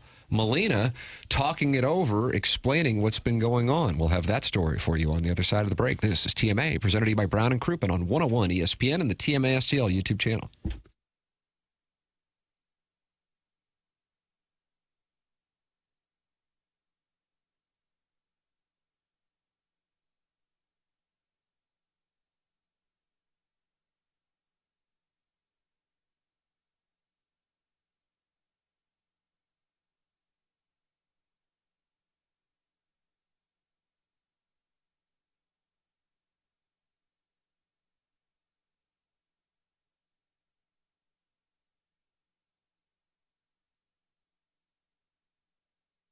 I was at Schnucks on Sunday, saw folks loading up, and the signs are all over the entire store telling you that there are 2,300 items marked down around the store. So no matter what aisle you're in, you're going to find something marked down from your neighborhood-friendly Schnucks. Jackson likes to grab that Stoke cold brew coffee. That's marked down. Feed the family with some Tyson chicken. Those family packs also marked down. They lowered prices on 2,300 items. No, whatever aisle you're in, whatever you're shopping for, I guarantee something on your list has been marked down. Going to the grocery store these days, a little painful, more expensive than you want it to be. Schnucks trying to do their part. You can also check out the digital shelf tags around the store on tons more items, all with lower prices. Stop by and see them. Make sure you've got the Rewards app on your phone. That way, every time you shop, you add to your rewards, and next thing you know, you're checking out and they say, hey, you got $20. Want to use it? Want to save it? I've heard some folks save it for the entire year. Then they'll buy all their holiday groceries with their rewards. Stop by for everyday savings you can count on at your local Schnucks. New lower prices every day on 2,300 items.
Welcome back. Rutherford B. Hayes in the Jackson, tub. what was going on? I just went to. I thought I had more time. I went to use the bathroom and. Well, rats. You're new, How long right? was it? Doug, what did you say about 30 minutes or so?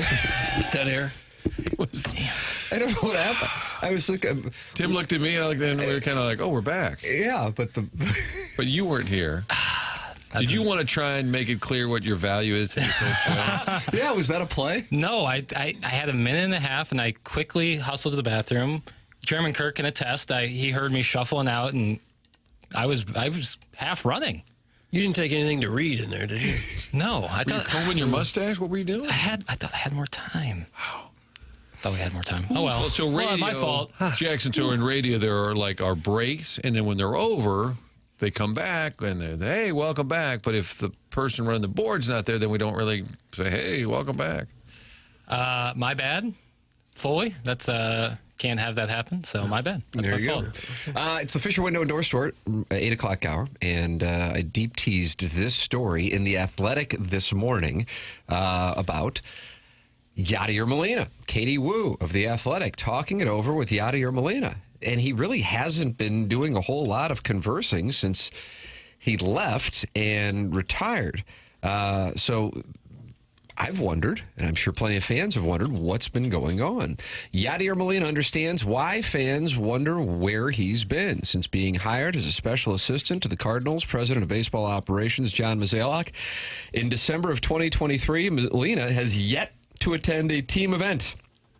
The All-Star, 10-time All-Star, missed all spring training last year, and he will not be able to attend this year either. When Mozeliak hired Molina, the idea was that the 9-time Gold Glove winner would help mentor the young catchers in the Cardinal system and check in throughout the season as a guest instructor. He has yet to do so. Molina's absence has raised some concern within the fan base, with some doubting his commitment to his role in the only major league organization he has ever known. Molina says he understands the optics, but he hopes fans can understand his perspective too. Quote, I've been away from my family for many years. I decided to take a break and put them as my priority right now. In a recent call with The Athletic, Molina detailed changes in his personal life. He and Wanda, his wife of nearly 18 years, sold their home in Puerto Rico a few months ago and moved to Austin, Texas with their 3 children. And the move centered around one of his child's opportunities for baseball. He is in the middle of his junior season at Lake Travis High School in Austin. And that speaks to, Martin, when we had Benji Molina in and he was talking about Yadier and being involved with his son and his baseball career. So Molina is a regular at the games and working with his son as well. Yeah, Benji kind of spelled it out for us, I think, in December, that it was all about the. And I think he even told us he was moving to Texas. You know, and I think people were frustrated. Hey, we're going to see Molina a lot more once he took on that title. And I think the Cardinals were always, when that whole story kind of played out, they had met, and he said, I want to get involved. I want to do day-to-day. And I think the Cardinals and Mozeliak were, you don't want to do day-to-day. Listen, call Matt Holliday. It's something that you'll change your mind. You don't want to do this on a day-to-day basis. And he kept saying, oh, I'm serious. I want to be on the bench. I want to do this. I'm ready. And I think ultimately he thought, okay, special advisor makes more sense. But then he didn't come around at all. And I've always felt you could take that 2 ways, that either he just kind of didn't show up and it's disappointing that he didn't live up to his commitment, or that he also kind of felt that they weren't on a good path, didn't like some of the moves they made and didn't agree with the direction. And so he's like, screw it. I think he's probably not going to say it, but I think there's some of that going on too. You have to wonder if they're still paying him. Would you pay somebody if they never do anything? I don't know. Organization that says they're hurting for money, right? You know, I think every little bit makes a difference. Yeah, it's a fair question. When he took that special assistant, what was the financial commitment, and did it have any kind of guidelines? All right, 10 appearances a year, or just show up. I mean, like Albert showing up at Angels camp, he has that personal services deal. I don't know. I suspect he's getting paid something. So you would probably like to see him. You would think he could make it to spring training for a couple of days, if, in fact, on the payroll. It seems like maybe he's just had enough. And who could blame him? It was a grind for a lot of years for him, and now he's got young kids. He wants to be with them. Can't blame him for any of that. I would not have guessed when Molina retired, though, he would end up in Austin, Texas. Of all the places, David Freese lives down there. Yeah. Everybody's going to Austin. Molina says that he is hopeful about making a trip to Busch Stadium sometime this year, though that's going to depend on his family's schedule. He said, I would love to be there. I would love to teach and coach the catchers in spring training, but right now my priority is to be with my family. It's hard for me to get time right now, but if I have time, why not? And I think nobody would argue spending time with the family, especially when you played all those years. You're gone all the time. But it's a little confusing since there was this interest in being more involved. It is kind of a weird deal. What went through your mind when you were told that the contract was done? What's that?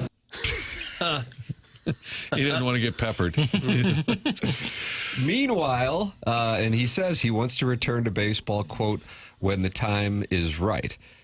He says, quote, it's my love with a laugh. Molina still desires to be a major league manager one day as well. He says, I'm well prepared right now. I've been managing the last 3 years in different places. I learned a lot from different people, and I feel ready.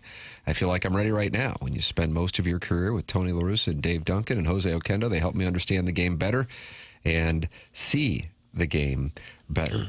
So that is Yadier Molina talking it over with Katie Wu in The Athletic. Major recommendation to read that, as there is more in the story. But his close friend and former Cardinal, Albert Pujols, is also making news regarding baseball and his interest in managing. And he said this to Bob Nightingale of USA Today. He wants to become the first member of the 700 home run club to become a major league manager. For me, I've always been serious about everything that I do in this game, Pujols told USA Today Sports, and now I'm serious about managing. This game has done so much for me, and now I want to give back. I am ready. So Albert Pujols is making it clear that he not only wants to be a major league manager, but he believes he is ready to be a major league manager. This story at usatoday.com this morning. Babe Ruth wanted to be a manager real bad, and they wouldn't let him because he was such a crazy guy as a player. Is that right? Mm-hmm. I was trying to think of the 700 club. Like Hank Aaron probably didn't want to do it. Bonds has probably not been offered the job, may not want to do it. He's done some coaching. Yeah, on the Marlins for a little bit. Right. Never managed. Mm-hmm. But I was wondering about Babe Ruth. I didn't know that. Oh, yeah, he wanted it bad to be the Yankee manager, and they wouldn't let him do it. He was bitter about it for years. That's kind of shocking. Well, he was such a party animal. That's the Babe. Yeah, but they wanted a real manager, I guess, and not a celebrity. And that's what he'd turn into. Yeah, he's biggest in the country. What was he like to cover, Doug? Was he friendly or is he combative? Well, he'd just say, hey, Slugger, how about a quote? And he'd say, well, I'll try to hit one for you today. And that was kind of the end of the interview. That was the end of it. Mm-hmm. But, Tiki, are you coming back to football because you miss it, or are you coming back to football because you just had a big failure in broadcasting? Well, I don't know that that's fair. Yeah, happened to the Babe. I think that drop makes up for your absence 10 minutes ago. Whatever. I think you just made up for it. Thank you. You're back. Tony La Russa is quoted in this article saying he is ready and he is going to be great. You talk about integrity, you talk about his IQ, you talk about his discipline. I call him APP, Albert Perfect Pujols. Oh, my.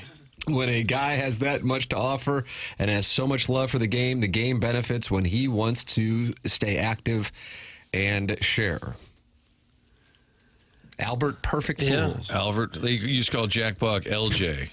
I remember earlier, I'm like, what? He's like, yeah, man, LJ, Legendary Jack. I'm like, these guys just walk around. I like these nicknames. They're not very creative. I can't keep up.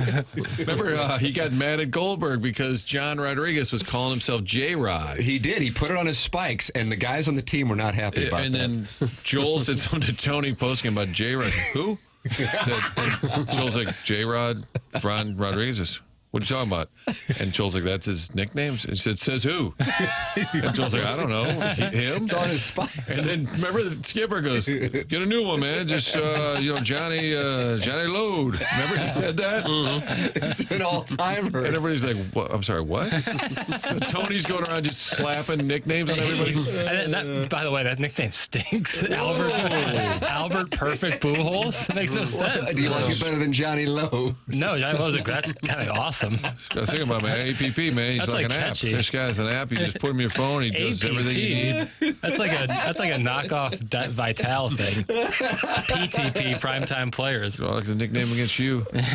Albert Perfect Pujols. Yeah, that's not good. The Machine was a little better. Yeah, El Hombre. Machine. Oh, El Hombre. I think, and Strauss would always call him Hombre when he'd see him. He never called him Albert. He'd just say Hombre. Doug, I'm going to start calling Tim TPM for Tim Perfect McKernan. Oh, no. That was a nice strike. You're you're flushing the ball right now. Yeah, my wrist action has been really good lately. Jackson be less than perfect. LP. Really?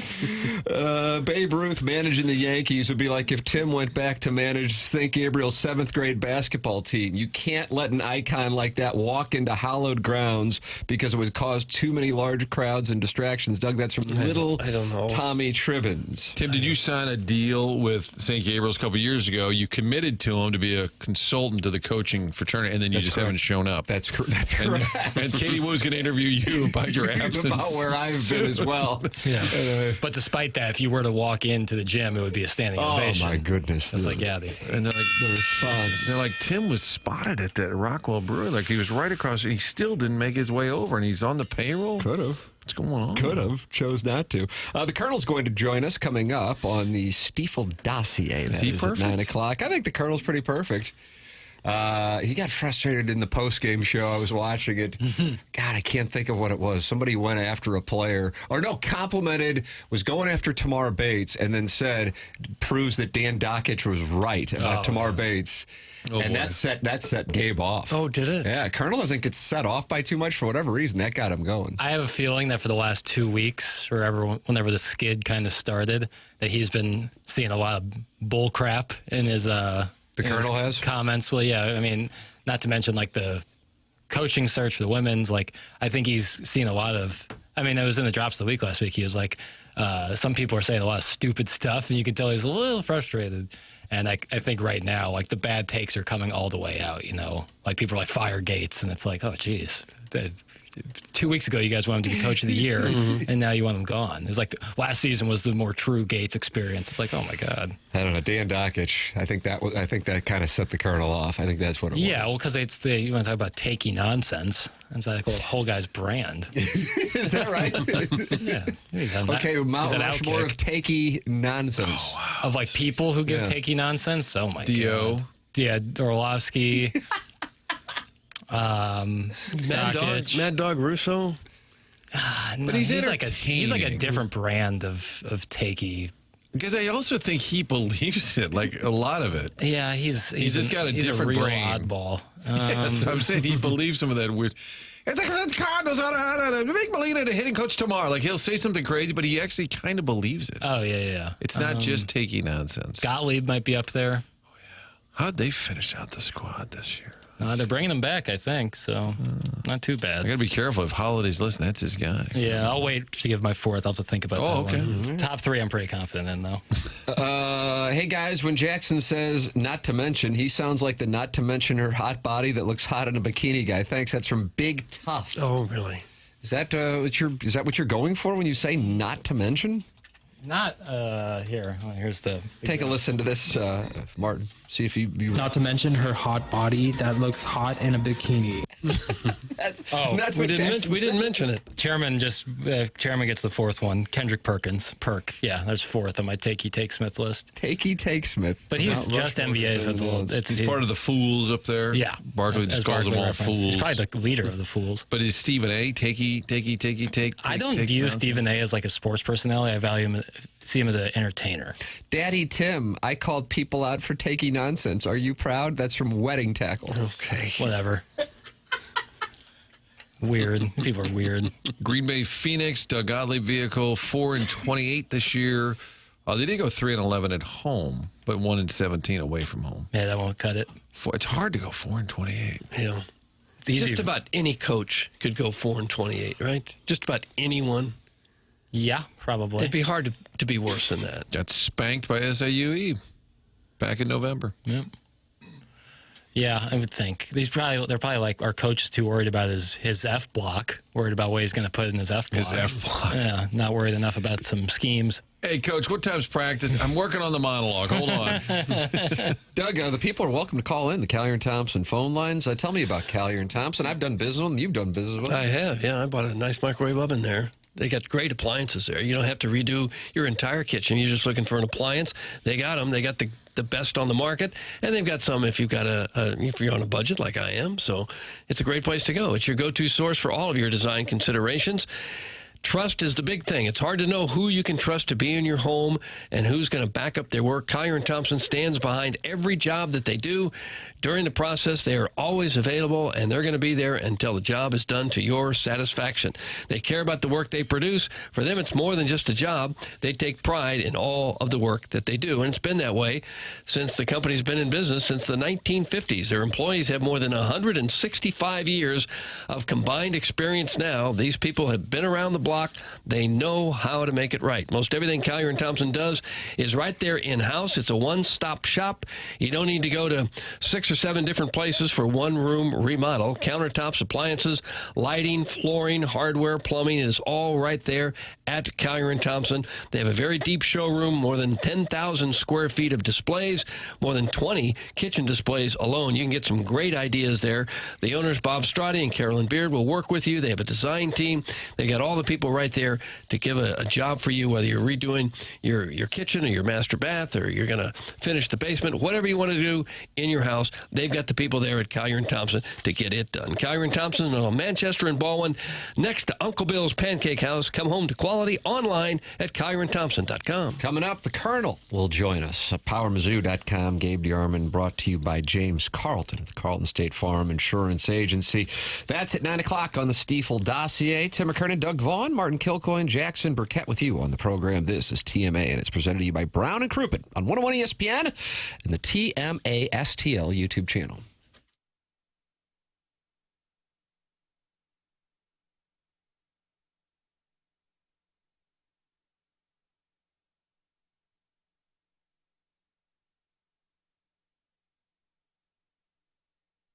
The weather is warming up, and now is the time to tend to your outdoor living space with aesthetic design and build. Go online at aestheticdesignandbuild.com and check out all that they can do for you. Dan and his team have been building high-quality custom decks and outdoor living spaces now for over 30 years. They have a showroom in Chesterfield Valley, which I have gone out and seen personally. So impressed by Dan and his team and the showroom that I had them come to our place to start looking at options for our home as well. They really are a design company that can think outside the box and offer unique solutions and designs for your outdoor living projects. Ready to take your outdoor space to the next level? Dan and his team at Aesthetic Design and Build have you covered. Call them at 636-532-5008. That's 636-532-5008. Or you can visit them online at aestheticdesignandbuild.com and let them know I sent you their way.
This is Action Jackson with a Sports Center update brought to you by Saliga Heating and Cooling. The Cavaliers outlast the Bucks last night, 112-100. Max Strus with 17 points and 9 rebounds. That was another Sports Center update brought to you by Saliga Heating and Cooling, an independent American Standard heating and air conditioning dealer.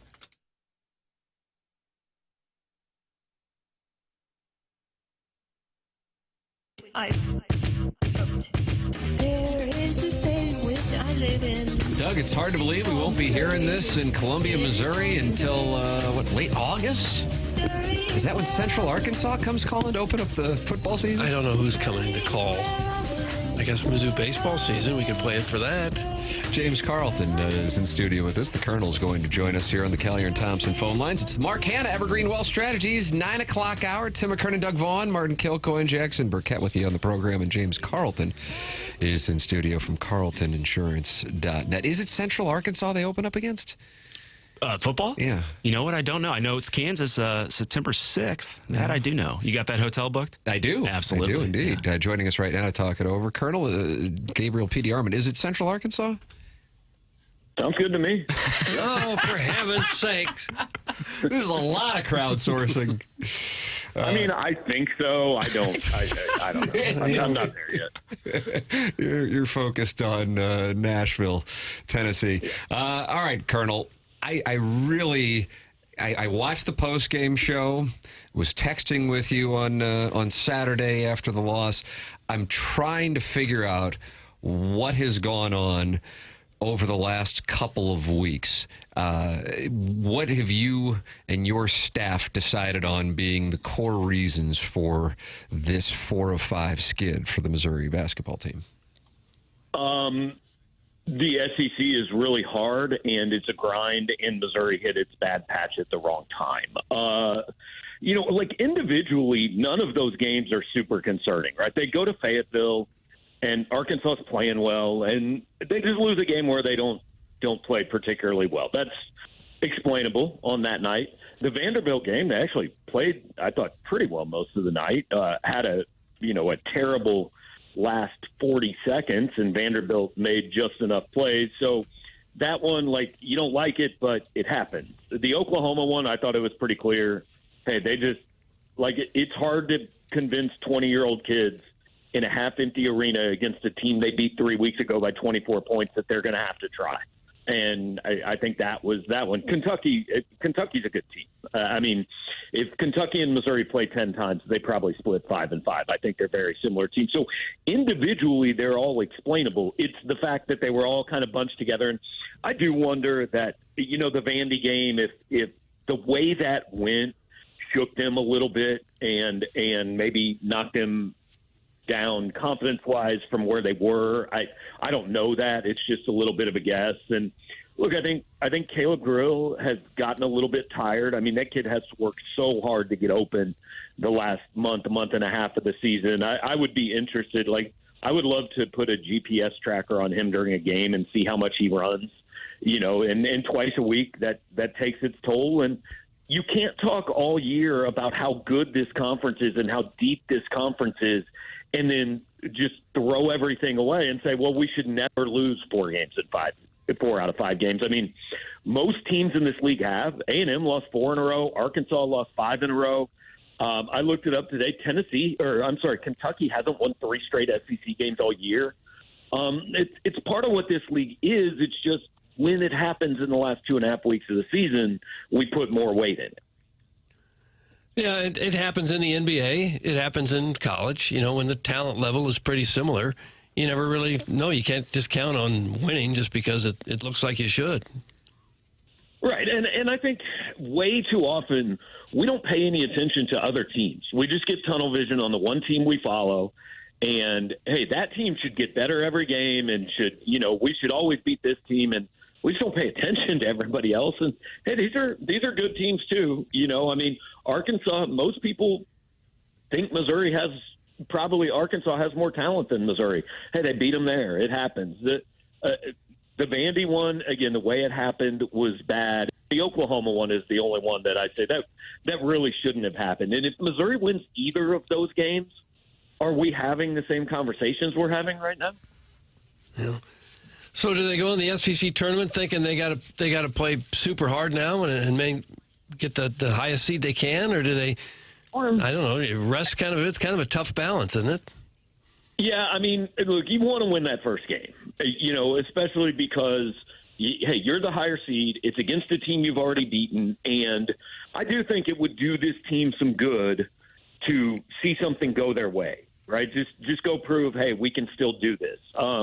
The Friday game against Florida is interesting. I mean, the team should go out and try to win every game it plays. Don't get me wrong. And if you can go beat Florida in the second round, then what you're going to tell everybody is, hey, that team that started out and so hot and rose to number 14 in the country, like, that's still in there. We can still do this. I have questioned for weeks whether you really want to go. I mean, Missouri's path theoretically, I think, would be like Florida, Alabama, Auburn. I don't really know if you want to do that on back-to-back-to-back days, then come home late Sunday night and fly out somewhere Tuesday afternoon. I'm not sure that's the best long-term thing, but you can find examples every year of teams that either finished strong and got beat in the first round, or like last year, I think Alabama lost 4 of its last 5 and made the Final Four. So, there's probably no real rhyme or reason to it. I'm assuming, Gabe, the Tiger fans were very calm and reasonable post-game wise on Saturday for you and Power Mizzou. Mostly, yeah. Everything is terrible. And look, losing 4 out of 5, like, it's not great. I understand, and there were higher goals for this team than what they're going to enter the postseason with. But my biggest issue is, well, we lost as a 3 seed in 1992, so we're never winning in the NCAA. Like, what past Missouri teams have done in the NCAA tournament has no bearing on this one, right? It is possible this team has 2 games left and they're going to lose both of them. It is also possible that they get into the NCAA tournament, and those first 2 days, Caleb Grill hits 7 threes, and Missouri blows 2 teams out, and we're talking about the Sweet 16 in 2 weeks. Like, both of those things are certainly on the spectrum. Gabe, one thing I did learn from the post-game show is this PR campaign you're on for Jacob Cruz. What's that all about? I don't know. I was unaware of that, frankly, until I got that call. I get it. When things go bad, everybody wants a reason, and everybody lashes out in a different way. I don't know. I think Jacob Cruz and Dennis Gates would be surprised to find out I've been on such a campaign for him. I mean, I was surprised. So. Big picture, though, you did mention how much fun you had covering this team, and I don't know if this is your 23rd, 24th season. And like Doug's been clamoring to bring the Girl Next Door competition back, to get that little edge back as well. So just tell us how fun the season was and what it meant to you. Yeah, I mean, it was, that Alabama game was like, if you don't enjoy that, then quit watching sports. The KU game and that being back and actually being competitive and Missouri winning it was fun. I just, and I had a lot of people say during the course of the year, and I agreed with them, this team is really fun to watch. Like, even Sunday or Saturday, they lost the game, but that was a good game to watch. They're an entertaining team. And I understand that I think we've become even more so this way in the last few years. If you don't win a title, then nobody enjoys the season. Like, it's a bad year for everybody except one team. I think that's a terribly wrong-headed approach to take, but I understand it is the approach most people take. I think that, especially in college basketball, I think it's become such a niche sport. Like, most people do not pay attention to college basketball until this week. I mean, most people will look up and go, yeah, I didn't know that team was good, and fill out a bracket and say, oh, Texas A&M's a 3 seed. Who knew, But then we'll make sweeping judgments on what happens in those next 3 weeks. So I think college basketball, more than anything else, we kind of ignore the actual ride and put it all in the last 3 weeks. And I'm not saying it's not important. Obviously, it is important what you do in the NCAA tournament. But regardless of how the next 2 weeks go, like, I would put this in the 3 or 4 most entertaining Missouri basketball seasons to follow in the last 20 years, which maybe that says more about most of the rest of the last 20 years than it does this one. I don't know. When we get around to the tournament, would you say the template for Missouri's success is what happened in that Arkansas game? Mitchell's got to be good inside, and Grill's got to hit a bunch of three-pointers? Is that too simplistic? I mean, I think they have to score. Like, they're not going in the – and I thought Saturday, and I got pushback on this, I didn't think they lost Saturday because the defense was bad. I mean, they gave up 91 points, but they also gave up about 16 of those points when they were fouling in the last 3 minutes. You know, they're going to have to win games 85-80 rather than, 68-65. And they had 29 points at halftime. I mean, they held Kentucky to 4 points in the first 8 minutes of that game and only had a 7-point lead because they just weren't making shots. They've had too many careless turnovers. The fouls have evened out a little bit. And that's not blaming officiating. That is just a simple fact. Most of the year, Missouri was shooting so many more free throws than its opponents. Now, during these last 5 or 6 games, it's been either against Missouri or pretty even. So they've got to find a way to get to the line. They've got to find a way to quit putting the other team on the line. But more than anything, they've got to make shots. I mean, when this team was good, they were so good offensively that we just didn't really even talk about the defense, and they're capable of that. But I don't think they can go into the NCAA tournament and beat somebody if they're going to score 70. I'm trying to think. Mark Mitchell's playing at such a high level. I know Kobe Brown, he had a little bit more of an inside-out game. Is Mark Mitchell the best interior player since Ratliff, Johnson? I mean, he is just I think Alex Oriaki was really good for a year.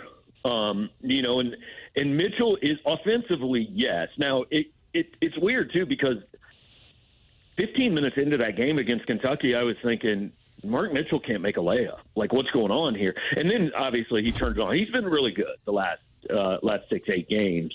I think potential second-team All-SEC type of guy when that comes out this week. I'd like to see more from him defensively. I know that's not necessarily his role, but I think this team needs him to be a little bit better defensively. But he's had a great year. I think Mitchell and Grill are what you count on.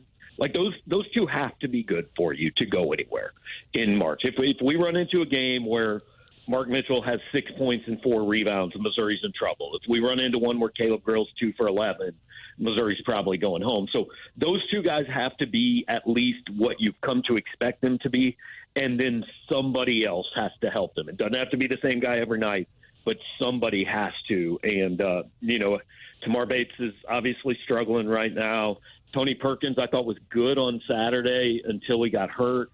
Ant Robinson is either Melvin Booker or somebody on the complete opposite end of the spectrum, and there doesn't seem to be any in between.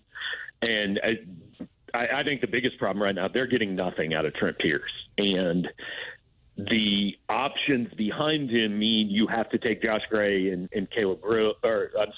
Jacob Cruz and kind of mix and match based on matchups, and it really becomes a chess game, and you have to be right.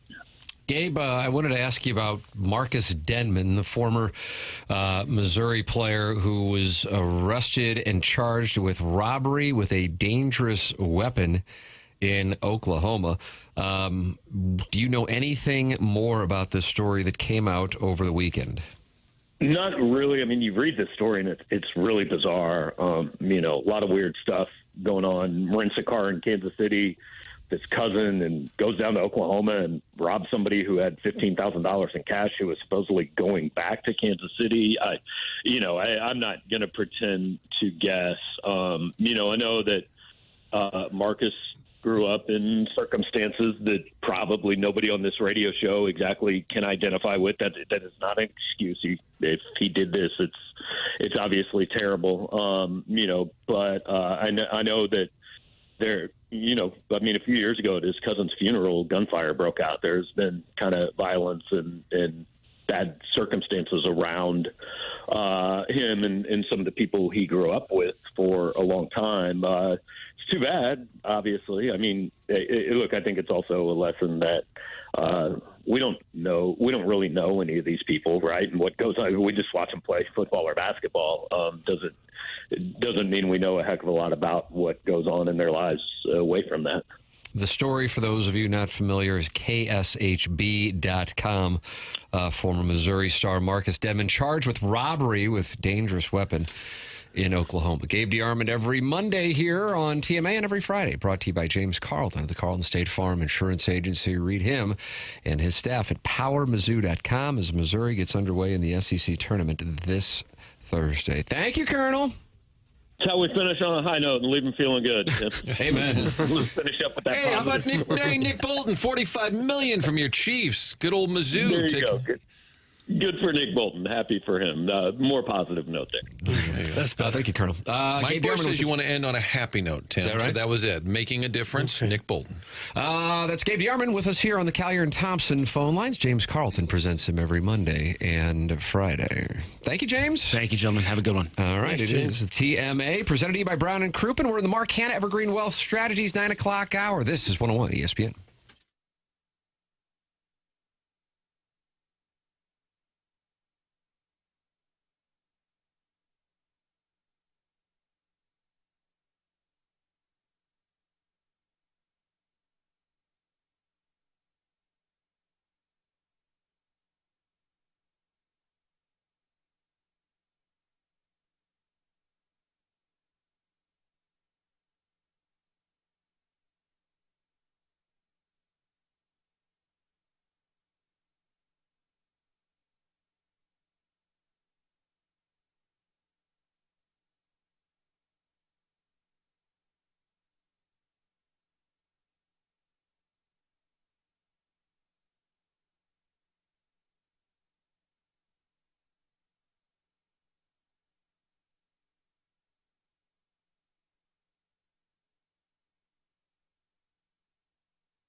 Doug, you gave Mary J. Blige Mount Rushmore earlier. Oh, okay. And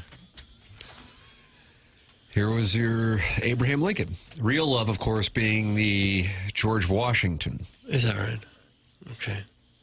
And then Mary J. Blige has kicked the Blues out of the Enterprise Center this week? Yeah, it's the reason that the Blues aren't playing this week. It's because of Mary J. Why are you letting the fluffy guy off the hook? Him too. Yeah, both of them. Don't worry, be fluffy. The fluffy guy. That's Friday night. You going to go? Toby Mac is Saturday. How about for your birthday? I'd take you to see Don't Worry, Be Fluffy. It would actually be a better. No offense to Mr. Iglesias, but if I didn't have to go. If you could not. Yeah. Your request, your birthday request is to not go. And that's no shot at him. No, clearly. No, not at all. How much would you pay not to go? $5. $5. $5. Well, if it was like pay $100 or go to give, I would go to the show. Oh, you would. There's not that many comedians I would pay a lot or like want to go see. Right. There's some. Price. There's some, but not a ton, I would say. Is there not going to be any talk about the Cougars? And I'm not talking about Sharon and Clayton Sanibel or the stay-at-home Ledoux mom. That's from Rooster. We did. Rooster is Panty. And a little vertical tee or horizontal tees. We'll have the coach on tomorrow right about this time. We talked some Cougars. We played the clip of the scissors. Had the scissors up in the framed above the locker room, up on the wall. Yeah. Broke them out. We'll talk scissors with Coach Barone tomorrow. Yeah, 9 o'clock he's going to join us. Yeah. I prefer a man cleanly shaven from hole to belly button. None of this bird's nest stuff. Go. Get it together, gentlemen. That's from the self-made stay-at-home Ledoux mom. So Rooster asks for a cougar, and then he gets the self-made stay-at-home Ledoux mom. Literally the next text. From hole to belly button. Which hole? Flip that off. Oh, jeez. I'm pretty sure at this point, she's a he. Oh, you think?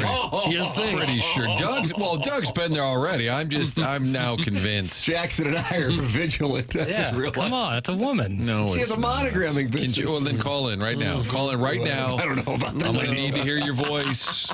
She won the Design Air Heating and Cooling email of the day. She did. Or the month, I'm sorry, in January. It was unbelievable. Yeah. The first ever female to win. Some of I'm her a bad boy, and I'm testing things. Some of her lingo, her language, writing about, likes to talk about cranks and stuff. I'm going to say it's a guy playing a gal. Yeah. Doug's with me. The wedding tackle says Tim didn't like being called out there. Guy wanted to Did you get called out? SIUE, but we talked about him. I don't know. I mean, I was fine with it. I think that's kind of, we sit here and get called out for 4 hours every day. Oh, gosh, that's sick. I'm thinking of Rennie right now. Oh, come on, Frank. Oh, let's go on a little Frank binge. Come on. Frank, do you like chocolate bunnies? By the way, Central Arkansas, Tim is the Mizzou. Confirmed. That was crowdsourcing. I think I was crowdsourcing. Did your guys X crash? That's from the 314. Doug, these are kind of bullet point texts. Crash. I got it up right now. Looks like it's working. Okay. We're all going to stop the show now. Well, if someone see if X is working. If someone asks a question, then I can answer it quickly. Yeah, and okay. there we go. Mine's working. I just found out that former Jags tight end Evan Ingram is visiting with the Broncos. SportsCenter update in the middle of the segment here. How about that? I'm playing bridge at Old Warson. I can't call in. You're darling, Martin. That's from the self-made stay-at-home Ledoux mom. And she's playing bridge. Do you think anyone under the age of 40 has ever played a game of bridge? Under the age of 40. I wouldn't know how to that's play. That's the cutoff. 40 seems that's just coming from somebody who's 27. And I get it. Listen, when I was 27, 40 seemed ancient. But the idea that 40 is the cutoff for bridge. No, but I feel like bridge. Put 70 You think on they're that number. 40-year-old women right now playing bridge? Not a I lot. don't think so. Not a lot. If it was like Mahjong, I would say 70. Used to be a big thing. Bridge clubs were a big thing. When I was a kid, my parents were in a bridge club, and once a month they'd get together with their friends and play cards. I'm not even really sure what the game is. I'm not either. I never figured it out. Play a little euchre? I haven't played that either. Pinochle? No. I always thought those bridge clubs were just code for drinking. I mean, everybody. Possible swinging. Wow. Well, I don't know that my parents were swingers. No, I'm not saying they were certainly in a bridge club. I'm not saying your parent. I'm just saying assassinated. bridge. If you were going to have some sort of clandestine swinging organization, I think clandestine swinging. Is it possible they just enjoyed having dinner and then playing some cards with their friends? 100%. I'm saying swinging? if you were to try to cover it up, something like a book club, bridge club, travel group, all of these things would be effective covers, I think, for swinging. Or what else? General debauchery. Oh, general debauchery, line one. By the way, nobody's called in. I've asked the stay-at-home Ledoux mom. She's busy with bridge. Got a good hand right now. We also asked the guy who doesn't iron his shirt. He didn't call in. What's going on? Where are the people? I am not a woman. Sound like Doug. Go F yourself, pale. I think he was referencing Gabe with the send-off on a low note. That's from Chairman Stephen Wildwood. Why do I have to F I off? don't know. I didn't say one. You need Says, to. go F yourself, pale. I think he was referencing Gabe with the send-off on a low note. Is he talking about the wedding tackle? But I didn't. Why am I having that? I don't think off? you're part of this. He said pale. I know it shouldn't have been you. Wedding tackle's a texter. Didn't wedding tackle text you about getting called out? He texted. Or text Called the out show. for what? I don't know. It's when the God, last I feel like story my with head's about Gabe to was explode. Marcus Denman, and he said, "Yeah, great way to end the talk." What was that like? How's that texter- calling anybody I don't out? know, but that's I don't know, what but he's I saying. agree with Doug that I think that's what they referenced, but I'm not sure now how Jackson has been roped in on this. He should have fallen on the. What did I get called out about? That someone texted in. Tim didn't Wedding like tackle texted in. I didn't like being called out. And we are so I think- surmising that I it was think Stephen Gabe. Wildwood's text. Called out by Gabe? That's what we're thinking, that he didn't like the topic of Denman. I thought it was about the not talking SIUE thing. That's what Banny Rooster was unhappy about. Oh. But I think I need a flow chart. I think Banny Rooster came after tackle. Let's. Is there a The woman station was just something that hit me like a bolt of lightning. Chairman Steve is back. I'm 54. You said 40 is old. Oh, I didn't say 40 was old. I didn't say 40 was old. But you said there are 40-year-old women playing bridge. No, I was asking, do you think anyone under 40 has ever played bridge? Has ever played it? Maybe somebody has, I'm sure. Or like actively Certainly is like not playing most. bridge, yeah. When people sit down to play cards now, it's what, poker usually, right? Uno. Gin. People still play Uno a lot. But that's a special type of card. Yeah, it's for the high rollers. It's fun. You ever played Uno? Yeah. Good stuff. Mm-hmm. Is that what you did after the Mizzou game? I would have been open to it. Went and Maybe a played game of Uno? Yahtzee. You were spotted, though, at the local hamburger joint, At the dancing or Denny's? something, Denny's. If I was to go dancing by myself in Columbia, though, I'm not going to a diner. There's plenty of places to go. But sometimes you do take yourself dancing. Miley Cyrus had the song Flowers. She talks about taking herself dancing. But I've never done that, although I do love to dance. You do? Sure. Oh. The music's right. Yeah. But I don't do it by myself. That Flowers is a good song. It is real good. What is going on right now? I consider myself a professional random thought tracker, but you guys lost me for the first time ever. Look, a squirrel. Doug, that's from Shooter McGavin. Yeah. That'll do it to us. If we see something out the window, we're going to stop talking about what we're discussing and look at the squirrel. Look, a squirrel. So this is the show, huh? Get involved in the program, 314-974-0101. That's the Callier and Thompson phone lines. You're also welcome to text in, 314-399-9646. And you can email in for the Design, Air, Heating, and Cooling email of the day, the morning after, at InsideSTL.com. Per the top 40 under 40, I'm still under 40, and yes, I've played bridge. Stop talking Jackson. That's from Harrison's brother, Mass. Gosh. Top 40 under 40 for what? Oh, no. Cottleville Times. Does this segment 40 get under 40? Does this segment get placed on the podcast page? And if so, does it have a label to describe what was discussed? Yeah, in the that's the task, chairman's task. Is Can I offer up just show mass notes. confusion? Yeah, I'd say that's been the gist of the segment here in the Mark Hanna 9 o'clock hour. But a lot of We're going to times, sponsor Well, for the it's, you know, disastrous segment. Mark Hanna, Evergreen Wealth Strategies. they know what they're getting, and but I think there's a lot of time left in the segment for us to really kick it into gear here. Well, just get our feet underneath us. You know, so often I think that's our problem. Right now we have legs akimbo. Yeah, legs right there. Something about being shaved, hold a mouth or something. I don't know. Now I'm just talking. Home to do, Mom. Mark Hanna's online at evergreenstl.com. 314-889-0503. That's Mark Hanna with Evergreen Wealth Strategies. Everyone needs a financial advisor, and that is just the way that it is. And Mark Hanna is the kind of person, when you get off the phone talking with him, you're going to feel even better about your situation, because now you're going to have a plan and you're going to work with one of the best. Mark Hanna is with Evergreen Wealth Strategies, 314-889-0503, or go online at evergreenstl.com. TL.com. That's Mark Hanna. Evergreen Wealth Strategies, 9 o'clock hour sponsor here on TMA. Harrison's brother Master says he's in the 40 under 40 in the St. Louis Business Journal. Oh. Well, what's his Nice. business? I can source that. So hope he's. If that's the case, then I'll eat my So words. he's listed in St. Louis Business Journal as Harrison's brother I wouldn't Master? count on that. Yeah, he's perfect. Tell these nut jobs to stop complaining. Enjoy the randomness of the show, you Hoosiers. That's from It's Your Boy Fuzz. Okay. I see one text we got says simply Pete.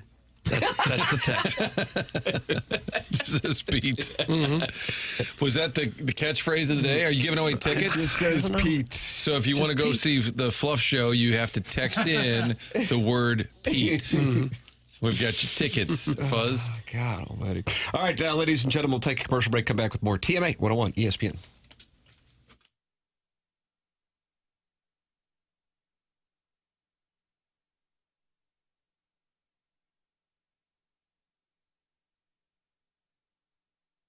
Moritz Reusch online at ninjabling.com. Are you in the market for jewelry? Are you thinking about getting engaged in the next few months? Well, if you are, then you need to work with Moritz Reusch. Moritz Reusch, located across from the St. Louis Galleria in Clayton, near Highway 40 and I-170. That's where you're going to find Moritz Reusch with the quality and the value that is second to none. Moritz Reusch can work within your budget, and you will always receive a great value for your dollar. Go online at ninjabling.com to work with Dan and the family at Moritz Reusch. ninjabling.com. Listen, if you're thinking about getting engaged, you want to be guided by a family and a business that cares and knows your budget is important and making sure you get the right engagement ring. That's where Moritz Reusch can help you out. They're online at ninjabling.com, located right across from the St. Louis Galleria on the 15th floor of the tower, and that's right at Highway 40 and 170. It's Moritz Reusch online at ninjabling.com.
swivel, heading for the top, not the middle. People might think I'm crazy, but if we just get hot, we can win this, baby.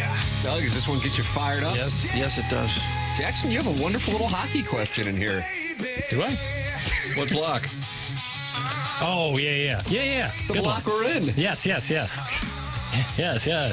What happened, buddy? Where'd you go this weekend? Where'd your mind go? Was it just... It's this losing streak, It's left your body. Your My brain mind has is left. constantly moving. You know, I'm all over the place. I got wavelengths. Are you out of your scripts? Huh? Off your meds? Yes. Today I am, yeah. Oh, okay. Are you really? Mm-hmm. This is... Well, that might be part of it. This is me. This is Jackson unscrewed. So you really are out of medication, Doug? I did not take any today, yeah. Holy crap. No. Were you just... Did you know that, Martin? I was just half kidding. I kind of felt like something was askew, so I just thought I'd check on his meds. But we really can't have you not take your medicine. Is my performance that bad? Well, it's not up to your standard, and that bar is over here. I mean, well, but this program standard might be the lowest in the market's history. It's true.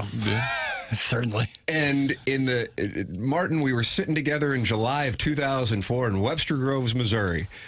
And to present day, never have we had a moment where the person who's running the board just strolled back like 20 seconds late while there was dead air. Like Sure, there was Nickel nothing never wrong. did that. Nobody. Stedman never did that. I guess, Jackson, he pretty much runs a perfect offense, so I guess just something slipped up. But now that I hear that there may be cause and effect. No, that was just me underestimating how much time we had left. And I guess maybe. But if you're not clicking on all cylinders, it could be related. Yeah, but that had nothing to do with it. What does it do? You ran out of medicine? No, I just didn't take it this morning. Wow. And why? I got in my car and realized, about halfway, I was like, I guess I didn't take it. I mean, the first 3 years of me producing this program, I wasn't taking it, so but you'll be all right. I am really sorry about life-saving medicine that you need to get through 24 hours. No. But I am really sorry about coming back late from that. That was bad. That was bad. Nobody really cares. Yeah, I know, but 100%. But when Martin threw that out, I'm like, I figured you were just. But there's really. Yeah. No. Wow. This is just me and my brain. Well, if it makes you feel better, Sean's sticky sock is on your side. Martin is a bigger jerk than I thought, and that is saying something. Wow, I didn't like the fact that I brought it up. I was being helpful, I thought, workshopping with you, that you just didn't seem yourself. Yeah, I didn't care. And I was going to offer to go pick up your script. Like me, on Friday, where I'm just over here hammering on getting all the text names in there. That's right. That's the medicine really doing its finest work. That took a lot out of you. Yeah. Yeah, you were dialed in on that. Because, it was pharmaceutically enhanced. Yeah, they're enhanced. That's the right word there, Doug. You. Good. See, if I was on my arrow, I would have had that right there. Hey, guys, real talk. Bragging about being listed in the 40 under 40 in the Business Journal is the saddest moment in this show's history, overtaking Buck Swope texting Tim directly about his well-deserved email of the day loss last week. Thank you. That's from Big Tough. Doug, do you think that was the saddest moment? No, well, if I can add a little many. I'll add a little sadness to it. I looked up the list and I don't see his name on there. So you know Harrison's brother Master? I know his real name, yeah. Wow. How about that, Doug? So he's making up that he was in the 40. Unless I'm on the wrong list, but I was looking at St. Louis Business Journal 40 under 40, and there was no masturbator on there. Oh. Players don't ask to be overpaid in a city. I guess Iggy. I just thought it was a nice little interlude. I think Iggy being berated by Lisa Ann might have been the saddest moment. I was in my little booth at that time, and I pulled my hoodie over my head, scrunched it tight, and took my headphones. I was so uncomfortable. And I wasn't even in the studio That at the could time. have been sad. Yeah, that was tough. Good morning. We all stand with Big Tough. That's from Jackson's Butt Bro. So it sounds like, Doug, the audience is in solidarity over that being the saddest moment in the show's history. I don't think it is. What's your Mount Rushmore, Doug, of saddest moments in the history of this show? Oh, we've had a lot. There's that time when everybody got fired, then rehired, and then they got fired, and then they got rehired. You got a gift card on the way back. Hold on, you're not done. There's still a few more They cycles. got fired, then they got rehired. The Fats on the fan pin have a theory that Martin is driving Jackson off the show. That's from Doug's prison wallet. No. Martin, are you driving Jackson I'm off trying to help. Jackson is like my little brother, and I saw something was askew, and I thought maybe I can go, like during onboarding, I'll ask for permission to run over to the CVS and grab your scripts. It's like when you took my Advil and you might accidentally, who knows what you ended up taking. We were roommates in Florida, and I dipped into your Advil, and he said, oh my God, you might have taken my Yeah, hand. it was a real fruit salad in there. Is that right? Is that fruit salad? Do you like that term for medication? I don't care for it. I dumped out an Advil. I took the jar said Advil. Granted, it's none of my business. It's next to your bed, but I thought I just needed an Advil. And then later he said, you may have taken the Adderall. You may have taken the hair medication. I said, I have no idea. That's the fruit salad. Your hair does look good. I did. I consolidated all my medications in one pill bottle, and I don't know. Bad idea. I know what I look at what I am about to put in my body. Yeah. Martin was the one who just slam hammered in there. Dig it in. Yeah. I think you might have taken an Advil and a little Propecia. I know. That next day, I was so focused, and my hair was spectacular. It's not addictive. The Propecia immediate effect. is not addictive, so you'll be all right. Guys, Harrison's brother Master has definitely hit on Sharon and Clayton at Bar Napoli. That's from Arbor Day. Boy, he's able to connect the dots. They have met and hung out at Napoli. He must have some information. He wouldn't just say that. My goodness. Martin, you're great. I'm very sarcastic. Just so you know, that's from Sean Sticky Sock. So he's back, and it sounds like he's on board. Okay. It's tough sometimes to tell sarcasm like via text. Just not even with like this show, but like you're texting the buddy and they text you something, you don't know if they're being sarcastic or not. Like there needs to be some sort of like... There is a code for that. You type some capital letters, some small letters in the word. SpongeBob meme. But then it's like, I don't know. It's not the same. That's a lot of work, too. It is. Uppercase, lowercase. Yeah. Guys, my plumber buddy deals some coke on the side. Does he need to drop by? That's from Chairman Steve in Wildwood. Jackson, do you like a little bump? No, thank you. No narcotics. No controlled substances, only the ones I'm prescribed. Although it would be kind of fun just in the lobby to have, because there's a lot of different stations here. Like, yeah, I'm with the band. We're playing Courtney's show at 9:30. Oh, great. Who are you? Yeah, we got some donuts for the Riz show. Okay, and you? Coke for the TMA guys. Needed a little pick-me-up.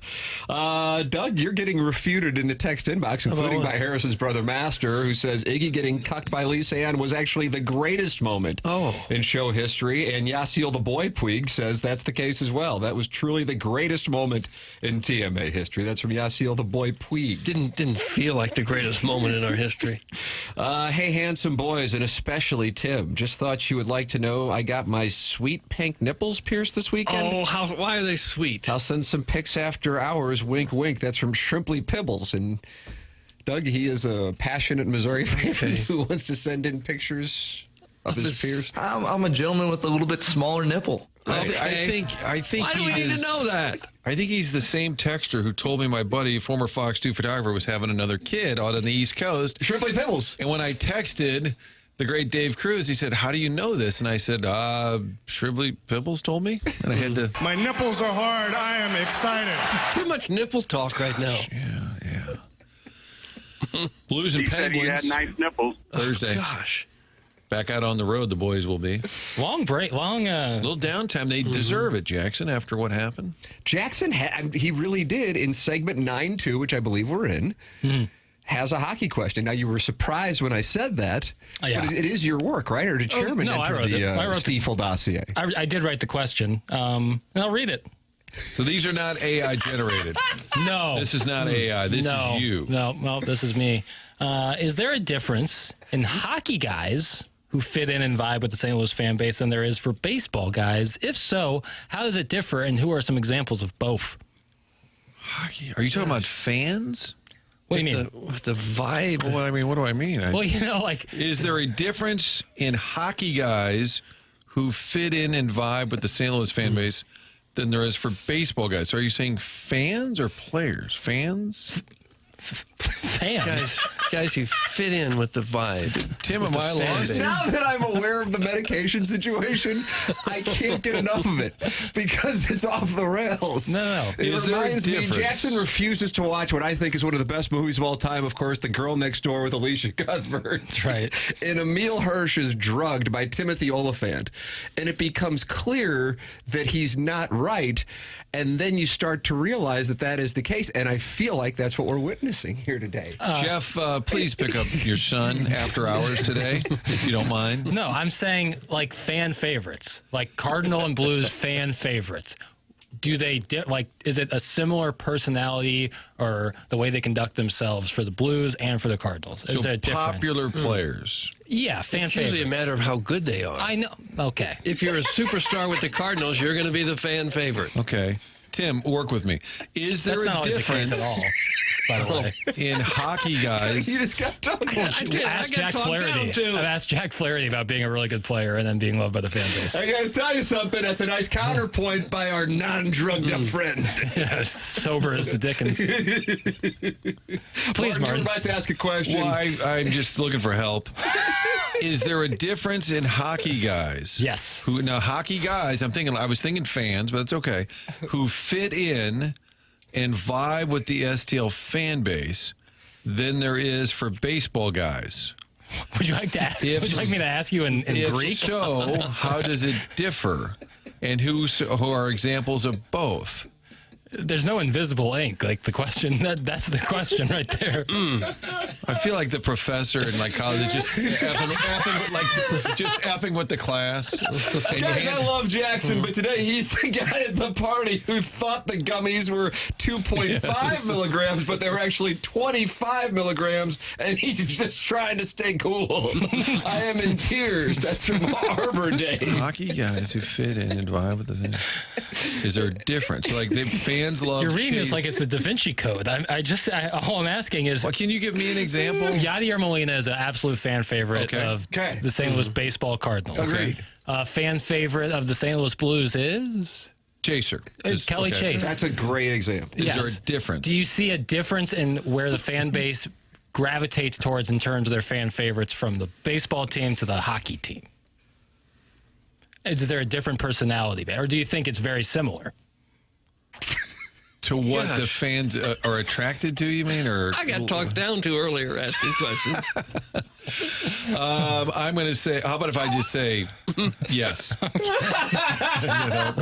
Sufficient. That'll do. I really thought this was a good one, too. I still don't understand stings about it. It's like sometimes I'm like, this question kind of stinks.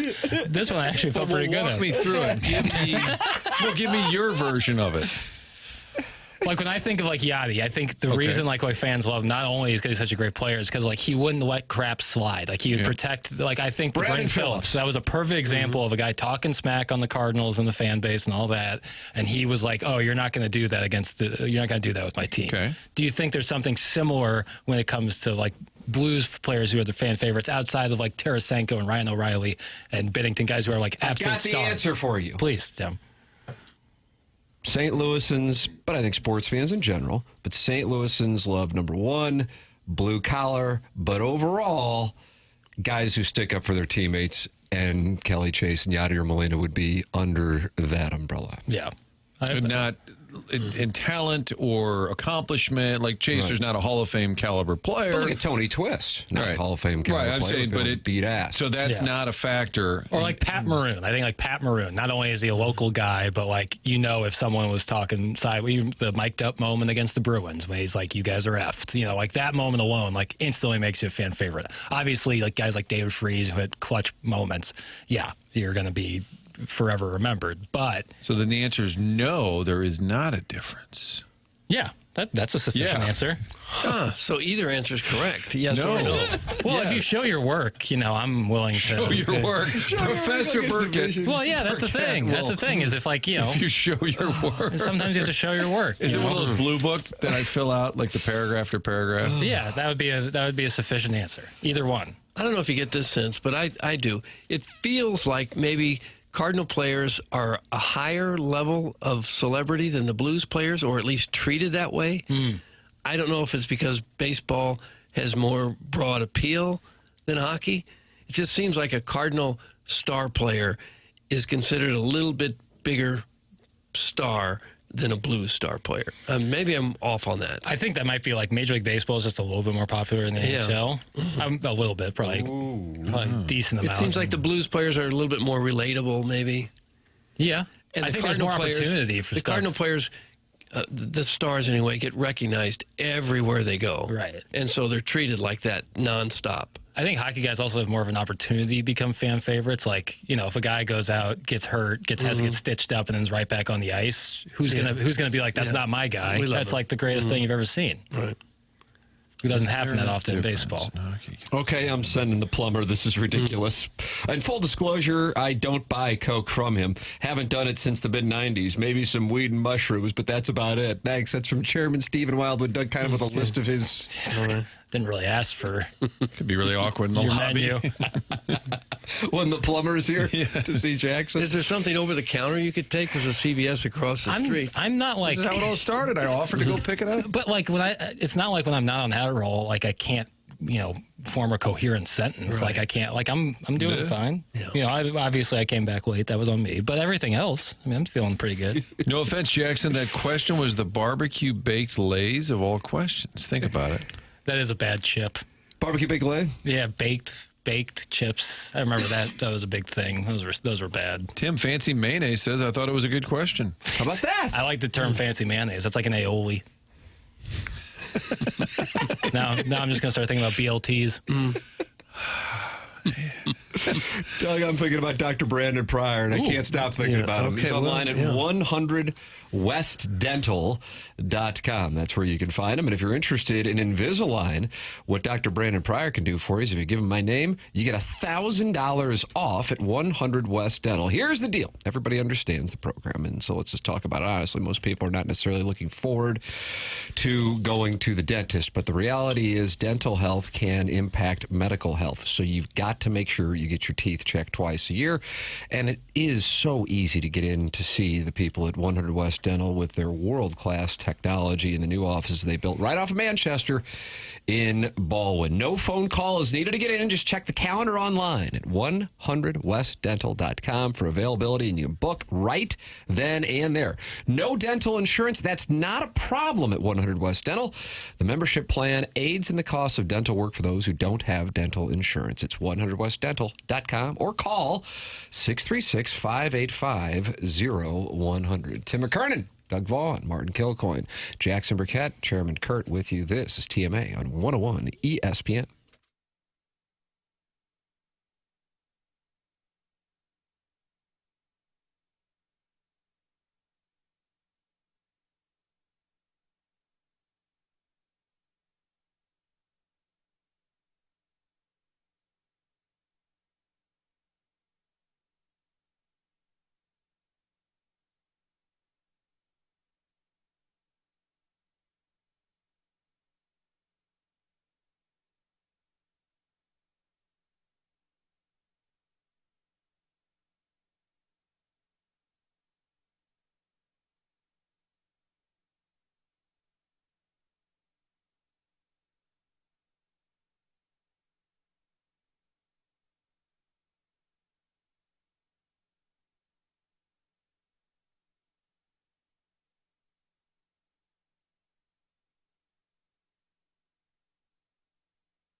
This is Action Jackson with a Sports Center update driven by Johnny Londoff Chevrolet and Johnny Londoff Autoplex. Steph Curry has accepted a role with his alma mater, Davidson, as an assistant general manager for the basketball program, university officials told ESPN this morning. That was another Sports Center update driven by Johnny Londoff Chevrolet and Johnny Londoff Autoplex. See them at Londoff.com. Chevy, together we drive. Are you kidding me?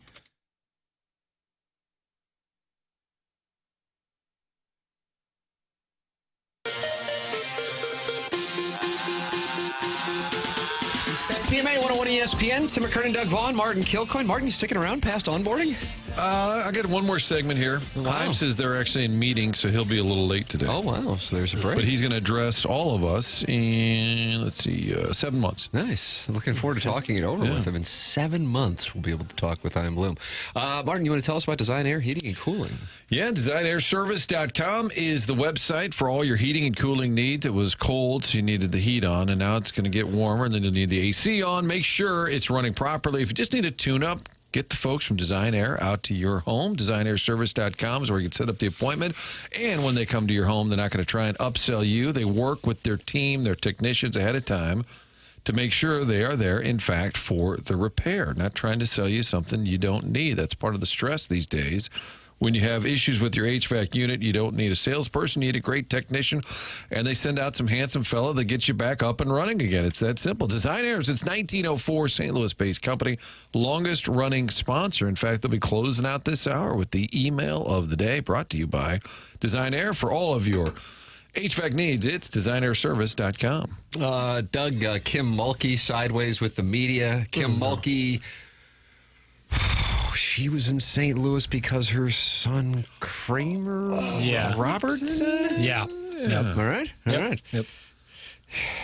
On Saturday, the 3-seed LSU Tigers women's basketball team lost to the 2-seed Texas Longhorns in the SEC tournament semifinals.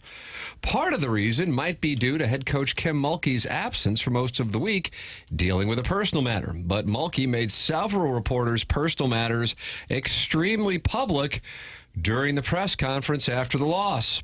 During her post-game press conference, Mulkey spied several reporters off to the side and pondered if they were here to get some quick quotes or a quick meal. Oh, gosh. I know the answer to that one. Quote, are those media over there or are they just eating? While pointing to the media members who were over there eating. But there's nothing like seeing the media eat.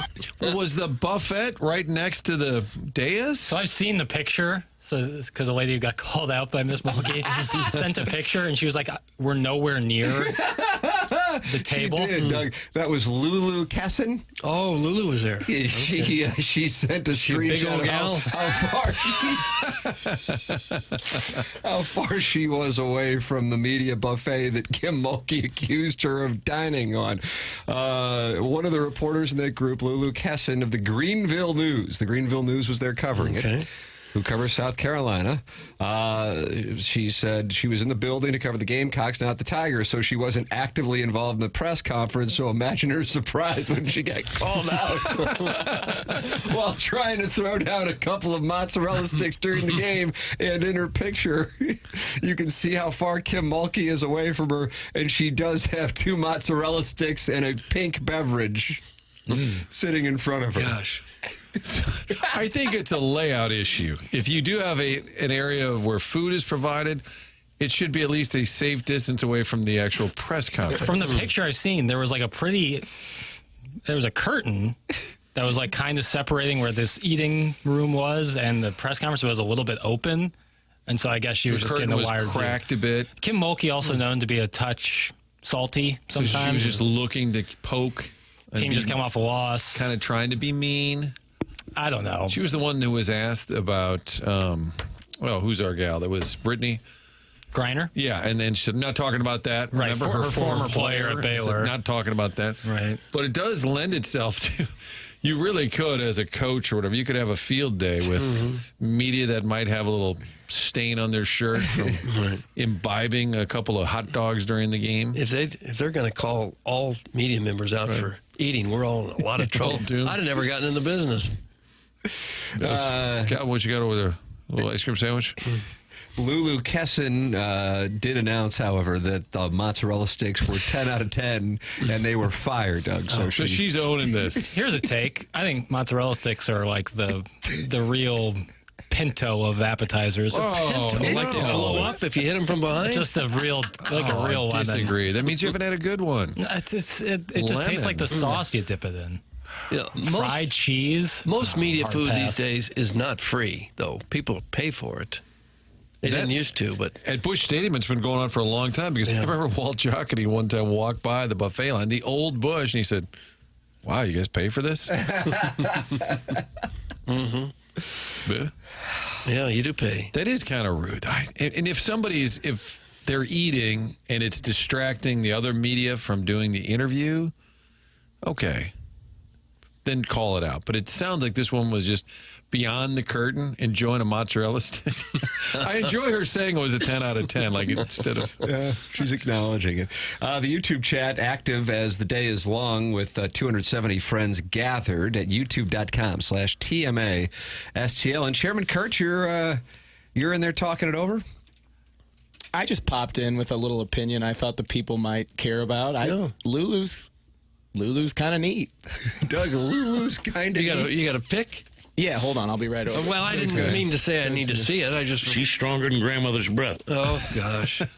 And then nobody, that is the user's name in the YouTube chat, asks this question. Does J.J. McCarthy do enough in camp/preseason to get the starting job, or is he already locked in as the starter this year? Martin? We're taking Vikings. Those aren't the kind of questions we're prepared to answer. Next. Injuries from the game. Talk to the trainer. Next. Mike, why are you in such a bad mood? What do you care? Okay? Loved it. You were 2-7, you'd be in a bad mood, too. Loved it. All right, if you have Ditka drops... That was the only Ditka drop. Okay, you have to have the one where he's doing his sports call-in show on radio, and the guy's getting into it with him, and he says... Come on down here and I'll kick your ass. Or he tells the caller to come on down to the show. And there's a guy from Peoria who stood up to him in a post game. He said, "I'm not going to sit here and be berated by you." He said, "I'm going to leave." And Ditka said, "Fine, get out of here then." They had a whole exchange. I have the audio of the challenging a caller. Okay. You ready? Sure, I'd love to hear it if you could hit the lever. Verbal attacks as his team has wins. He's publicly ripped his quarterback. A newspaper reporter that Mike was holding back, trying not to cry like the baby that he is. Yeah, Neil, I tell you, what you are, I can't say on the air.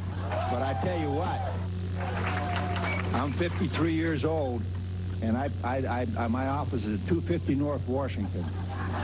Anytime you want to meet me there, you call me back on the air. You tell me what time and when, and I'll whip your ass. Oh, yeah. That's how you do it. Washington, that's how you do it. Come on, here's my address. You tell me when and where, and I'll kick you.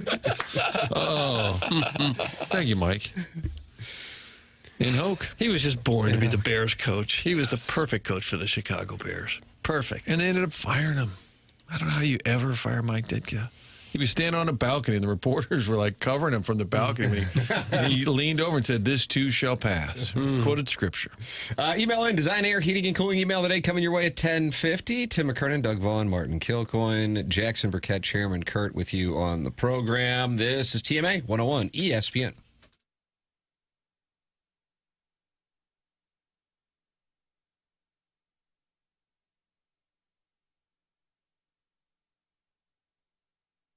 Michael's Flooring is online at igotfloored.com. That's igotfloored.com. Michael's Flooring in business in the St. Louis area for over 30 years. Michael takes pride in helping make sure his employees are happy and make a great living. His passion's flooring.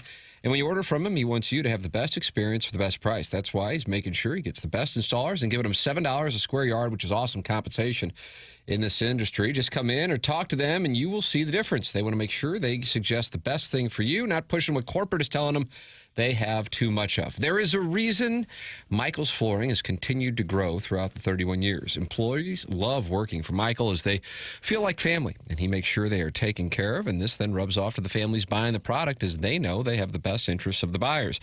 They have it all, but carpet's awesome, and it's back. They have so many varieties of all flooring and have 3 easy-to-get-to locations in St. Louis, Creve Coeur, Darden Prairie, and St. Peters. Come see why people are loving getting floored by Michael, and make sure you visit igotfloored.com.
No, they don't.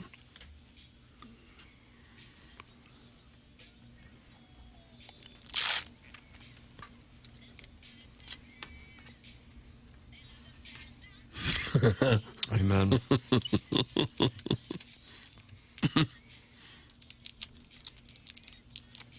It don't seem fair.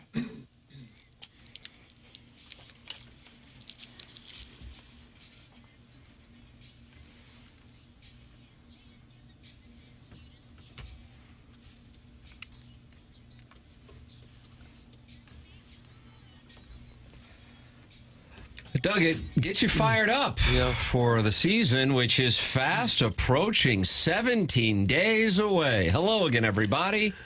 Well, hello, and it's nice to know we're going to have another team full of players who play for the fans and not for the money. This time that might really be the case. Garrett Cole might not be playing at all. Garrett Cole, the 2023 AL Cy Young Award winner and one of the best pitchers of his generation, is facing the possibility of Tommy John surgery. Doctors have recommended that Cole undergo the elbow procedure. This is according to The Athletic this morning, which would leave the Yankees without Cole for the entirety of the 2025 season, possibly a significant portion of 2026 due to the timing of his injury. The procedure typically requires a recovery time of 12 to 18 months. Cole is seeking a second opinion, according to the source. The 34-year-old pitcher could still face an extended absence even if he attempts to rehab the injury instead of undergoing surgery. And, Doug, all this does is set up for a blockbuster between the Cardinals and the New York Yankees. So you think they're going to take one of our pitchers also? Ooh, package up Fetty and Arenado? Yeah. Or Mats? Sounds like... What are we going to get in return? Probably Bubkas. Bubkas? But you get to offload. If they took on most of Arenado's contract, as well as Fetty's. If the Yankees did? Yeah, for this deal. Would you be on board then, even if, again, they sent back Bubkas? No, I personally wouldn't, because I'd rather take a shot with what they have than just have a complete, utter meltdown of a season. I don't find that entertaining at all. The article says the Yankees' limited options remain in free agency include Lance Lynn, Kyle Gibson, Really? and Patrick Corbin. So they've got some options. And nobody wants to touch Trevor Bauer. I just imagine he's still out there campaigning for himself. It's like Cashman goes into the Cardinals' refrigerator and looks at the leftovers. I don't know. Guys, is Jackson huffing laughing gas today? Dude's giggling like a schoolgirl. Thanks. That's from Big Tough. Oh, you guys are funny. I don't know what to tell you. So I laugh. When something's funny, I laugh. Okay. When it rains, you get wet. I don't know what you want. Who sent that in? Big Tuft. Big Tuft. Ice cold show today, Tuft. Ice cold show. Guys, the Yankees need Miles Michaelis, and they can send back Paul Goldschmidt. Doug, that's from the 31-4. Oh, nice. Yeah, I Uno do that. reverse card. 2-for-1 special. Cardinals offload 2 contracts and get an XL New York pizza. Great trade. That's from the Hunchback of Vaughn Castle. Yeah, they got quite a situation developing in New York. Real issue at third base. So they got the third base situation. Stanton might not play this year either. Yeah. And now Cole, if he has Tommy John. Yeah. Seems like the Cardinals are the perfect dance partner. We're trying to get rid of a pitcher and a third baseman. Don't you think the fan base here would really explode in anger if they did that? I don't think so. If they did, which move? Trading Fetty and Arenado to the Yankees? Well, the anger is already super high. So I don't know if it can get much higher. I also think, I realize you laid it out for nothing in return, but if in fact the Cardinals got prospects, I think that softens as opposed to just a cash dump, even though the thing is a cash dump. I mean, the New York Yankees, they're still a favorite to win the American League, but they are falling apart here with health. They're plus 110 to win the American League East, and they are second to the Dodgers to win the World Series at plus 800. I don't really know how that's possible if you don't have Garrett Cole, you don't have a third baseman, and you don't have Stanton. Don't have Soto anymore. And that's before you even get into the season with potential other health issues. Yeah, I'm kind of with you there. They did add Goldschmidt. So there's that.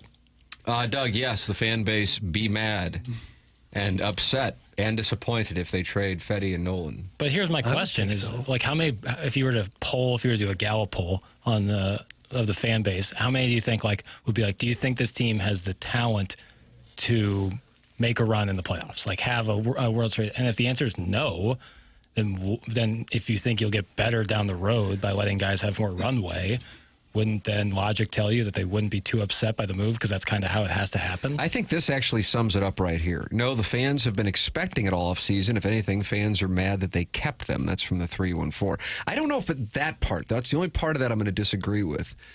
It was literally listed by John Mozeliak as the first, second, and third priority was to trade Nolan Arenado, and then you're not able to do it. So that's, I think, what the core is. If the organization has set out this new game plan and priority 1, 2, and 3 of the game plan is to trade Nolan Arenado, and then you don't do it, then your entire offseason, which on one side of things featured literally the acquisition of Michael Hellman, and then on the other side of it, not being able to reach 1, 2, or 3 of your priorities, which is trading Nolan Arenado, then it feels like all you're doing is compounding the failure of the last 2 years. So I think that's where there's frustration coming from, because otherwise it would seem rather ridiculous to take the perspective that Nolan Arenado being on the team, strictly from a baseball standpoint, makes the team weaker. Right. But I think fans are, as Hunchback of Vaughn Castle says here, I think the fan base is ready for a fresh start. And what they, quote, built failed. I want to see the new group. So it just depends on what your mindset is. Doug, this is where we have a philosophical difference just in general. You were always, let's win now, and I love it. I guess I just don't necessarily see it as realistic, but I do get where you're coming from. So it's not like I don't understand it. I get where you're coming from. Mine is, if it's not happening and if the math is such a long shot, then you pivot off of it. But what is so weird in this particular market, I mean, my God, the last 4 world championships in St. Louis, the 1999 Rams, the 2006 Cardinals, the 2011 Cardinals, and the 2019 Blues were all at one point the longest of long shots. And I see one of your questions in here, Jackson, is how different would the Cardinal roster look if it was like the 2004 Cardinals that won the World Series as opposed to the 2006 and 2011 Cardinals? And I do think that there is something that can be said for that, if in fact it's played a role in the mindset of the organization, because 2 world championships under this ownership group came in the form of long shots going into the postseason, or at one point in the case of 2011 basically being dead in the regular season. So you're not necessarily playing to build a monster, you're playing to get in. And that is what who is it, Jerry Dipoto, who's the general manager in Seattle, caught all kinds of hell and still catches hell for saying basically the goal is to win 54% of the games over the next 10 years, because if you look at it, those are the teams that win the World Series, and that pissed off the Mariners fan base. Unfortunately, that's actually backed by math, but God, it's the last thing a fan base wants to hear. Right. I've talked about it as the Gilded Age of baseball, where you have the top team spending all this money, and then most other teams, pretty much the rest of the league, is like, we'll spend enough to try to get in, and then let's just get hot and win this baby. But yeah, that's not really the most fun way to go into any offseason. No, but it's reality where a lot of clubs couldn't possibly afford to spend like the Dodgers and the Yankees. Yep. So what are they supposed to do? Right. Try to get there by getting creative. Yeah. And when they say that Arenado will open up space for the kids, how many kids? One more player is going to get on the field that isn't on the field now. One more. Maybe Gorman becomes the third baseman instead of the second baseman, and Donovan or Sajaci or somebody else becomes the second baseman. That's all the change you're going to see, because everybody else is pretty much secure in their spot, I think. It's not like they've got 4 guys tearing it up at AAA that are now going to get a shot because Arenado's gone. They're not. One more guy is going to get to play. I think Doug's point is that if the Cardinals play just a little bit above expectations, wouldn't they have a chance to win the pathetic National League Central? That's from the 618. Yeah, that's something that we've talked about, is the National League Central is the weakest of the divisions, and the Cubs are still a huge favorite to win it, even though their win projection is 86.5. I mean, what does that say? Yeah. Team has a win projection of 86.5, and yet they're a substantial favorite to win the division. Tells you about the strength of said division. The Cubs are plus 105, which is basically even money.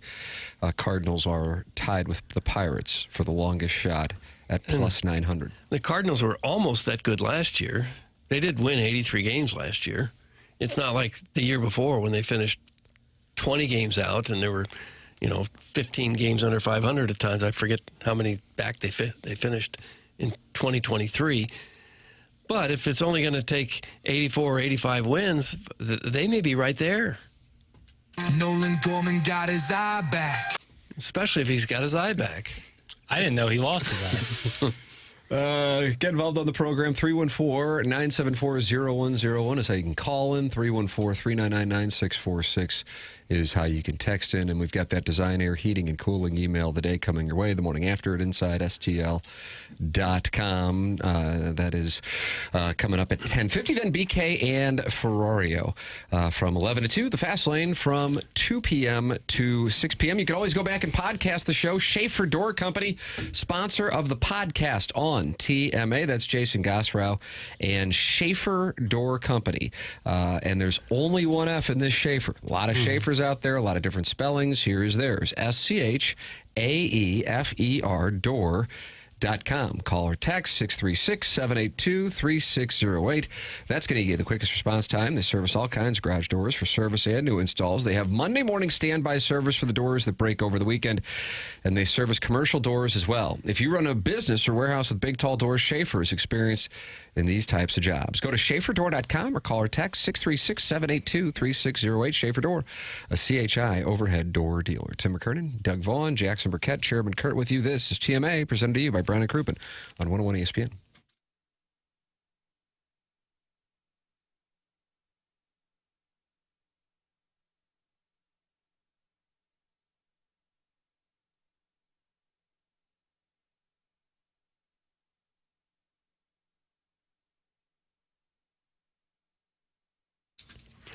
About time to start thinking about getting your lawn in shape, and that means Green Envy is a company you need to know about. They've been in business in St. Louis for more than a decade now, so they do have a track record of success. Green Envy only uses products that are formulated for our local soil and weather conditions and turf types. No national, generic, cheap, ineffective products. For Green Envy, no siree, Bob. With all the spring rain we will no doubt get, weeds are going to explode when the temperatures warm up a bit, so now is the time to get ahead of that, and you get no extra service charge for weed touch-up or reapplying weed control after Green Envy services your yard. Crabgrass, also another big problem, again, with the massive amount of moisture we normally get in spring. It's sure to wake up even the oldest crabgrass seeds.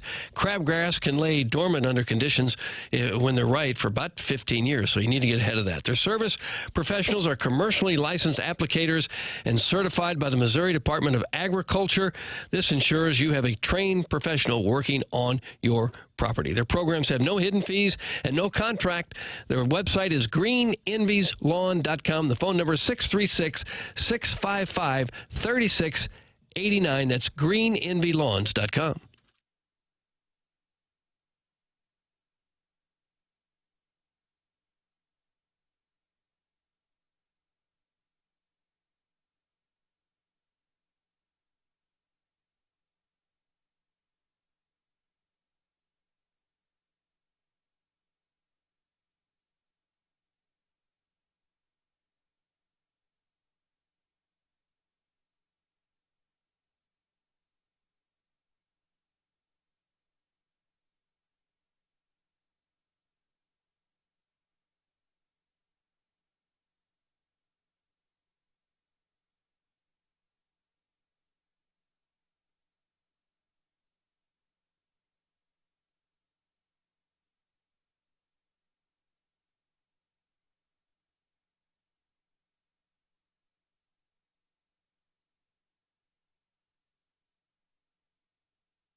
Welcome back to the Morning After 101 ESPN and the TMA STL YouTube channel, youtube.com/TMASTL. Our Michelob Ultra Chat is where you can talk it over with other listeners throughout the course of the program. Droid Effects is talking to Walrus King and Tori Holt's Finger and Ryan Crawford and Panther. Yeah, Panther from somewhere under there. What was in there? Jackson, we have that Design Air Heating Cooling email of the day coming up. Jackson announced in the 9 o'clock hour he forgot to take his meds. Yeah. This wasn't like a choice. Like, I'm going to see what happens today, and we'll do a little placebo. This was I forgot to, forget about it, we're just going to keep going day. Yeah. Will you take them tomorrow? Yes. Okay. It's the plan. All right. So the Design Air Heating and Cooling email today is at 10:50, then BK and Ferrario at 11 o'clock. Jackson Burkett has a question for us, Doug, if you will take questions. Well, okay, if it's a brief one. Dallas fans have been hit over the head with a massive turn to one of their favorite teams. When Luka got traded and the whole team went down with injury, they had 7 players last night trying to close out a game. It's going rough. What's a good example of a St. Louis franchise having a major downturn during the season when there was high expectations going into it? Where things just torpedo. If there isn't one, that's also. Oh, I'm sure there have been. I'm just trying to remember it. I think one that it's pretty obscure, and I'm going back, but we do have a policy on the program that anything from 2000 and going forward is fine. Now, Jackson, you won't remember this. But, Doug, I think as far as expectations go, relative to what was delivered, the 2002 Rams, coming off of 3 straight playoff appearances, starting the season 0-6, was one of the biggest both disappointments and surprises I can remember for a team in St. Louis sports. Yeah, that was weird because they still had a lot of those great players. And then they went back and were the best team in the NFC the following year. I guess they wound up with the 2nd seed after losing the final week of the year to Detroit randomly, and the Lions were not the Lions of now. But either way, they were the favorites to advance to the NFC Championship before they lost with Steve Smith of the Baltimore Ravens band beating Jason Sehorn of Angie Harmon fame. And that ended it. But that team, went to the postseason 4 of 5 years, the Super Bowl 2 of 5 years, and was damn good. But the 2002 team just was bad from the start. So that's going back 2 decades. As far as more recent history goes, the 2023 Cardinals were obviously really bad. Their expectations for fans revolved around pitching, and that was a big question mark going into the season, but they weren't expected to be what they were. Right. The hopes weren't real high as far as it being at the level of, say, that Rams team. But, yeah, that team, the bottom fell out of it. And what I think frustrated fans big time was they thought that was going to be the problem going in, and sure enough, that was the problem. That is starting pitching. Yeah.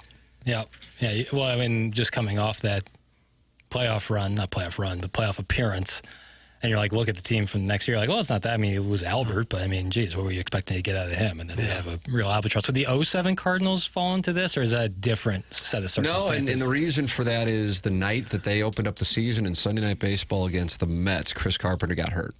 Yeah. And that's a team that, if you look at the rotation in 2006 World Series, it featured Anthony Reyes, and he wound up pitching for, 14 years in Major League Baseball? He's in Cooperstown now. No.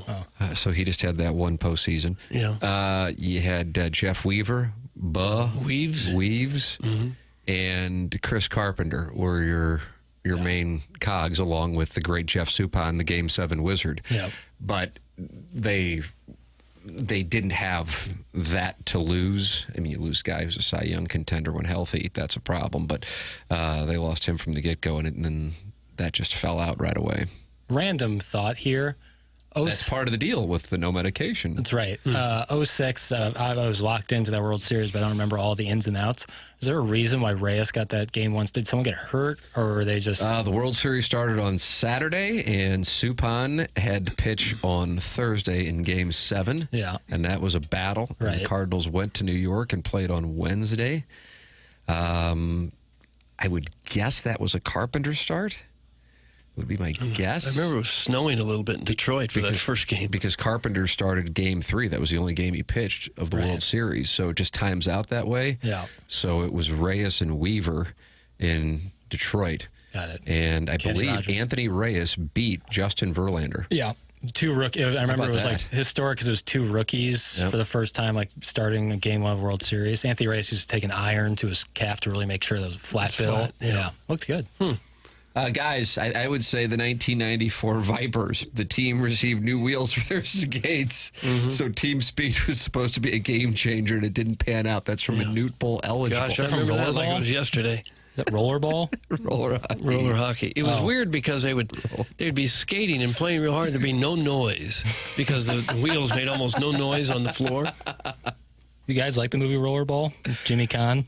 Oh, boy, you're going way back now. 1975. Yeah. Well, it was kind of gratuitous violence, really. Yeah. People getting hit in the face with this roller ball that was going 100 miles an hour or whatever it was. Guys, last year's St. Louis Pickleball squad, the St. Louis Pickle Sniffers, suffered a couple of devastating injuries mid-season. We were a lock to win the championship up until then. That's from the 618. Mm-hmm. Hamstring and Achilles gets a lot of the old folks in pickleball. Yep. Yeah, I can imagine that. What about the 2003 Blues, Doug? Up 3-1 over the Canucks. They got the flu and they lose the series. Then everyone else loses to numbers 6, 7, and 8 seeds advance to the first round. Well, there's going to be a lot of these where something happened, they didn't win the championship. That happens almost every year with every team. One could say that the 2024 Missouri football team at College Station was a moment like that where it was like, oh my God. The bottom dropped out? Yeah, in like very real time. Yes.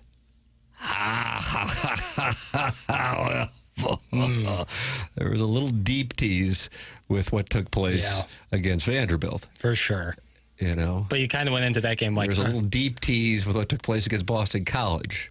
Yeah, but I never would have thought that would have happened. Like, that was as bad as it ever I can remember. So I recall leaving Columbia, Missouri, following the Vanderbilt game, going, they might have to. And they won. It's great. And I took my son to his first Missouri game at Faroe Field, but this might not be what we were hoping it was going to be. You know what I mean? Yeah. A little less. It's a little different than the Dallas situation. That's like you blink, and 2 weeks later, your team is in the cellar. Was Dallas picked to go a long way this year? I know they were in the finals last year. Playoff run, yeah. They're going to get Luka healthy, and Kyrie was going to be playing well, and Pickleball's a scourge on this country. Pick up a damn tennis racket, you sads. Come on. That's from Big Tough, and you're saying he's having a bad show? Yeah, that's another bad take. It's good for people to get out there and get active, and tennis is a little bit intensive for some folks, and pickleball is a great way to stay active, have some fun. I don't like the sport, but I'm bad at racket sports. Why don't you like? Have you played it? Yeah, and I'm really bad at rackets. I'm bad at racket sports, so I Okay. don't enjoy it. But I think it's good for people to get active, and if that pickleball is the way to do it, then God bless. Mizzou, Norfolk State. Thanks, 314. That was, but I'm talking about like the season drops out. Right. Not just one game, which is how a season's decided in college basketball, so I get the person's 2002 Rams, I feel like if we're going back as our benchmark is 2000, I would feel the most passionate about. I love that answer. There maybe was a Blues season, but I don't think so. Right. 2002, the bottom dropped, or 2020, excuse me, the bottom dropped out, but it didn't have anything to do with the team. It was just a brutal set of circumstances. External factors. 5 years ago on Wednesday is the day sports shut down. I always look at March 12th, 2020 as the day that everything started with COVID.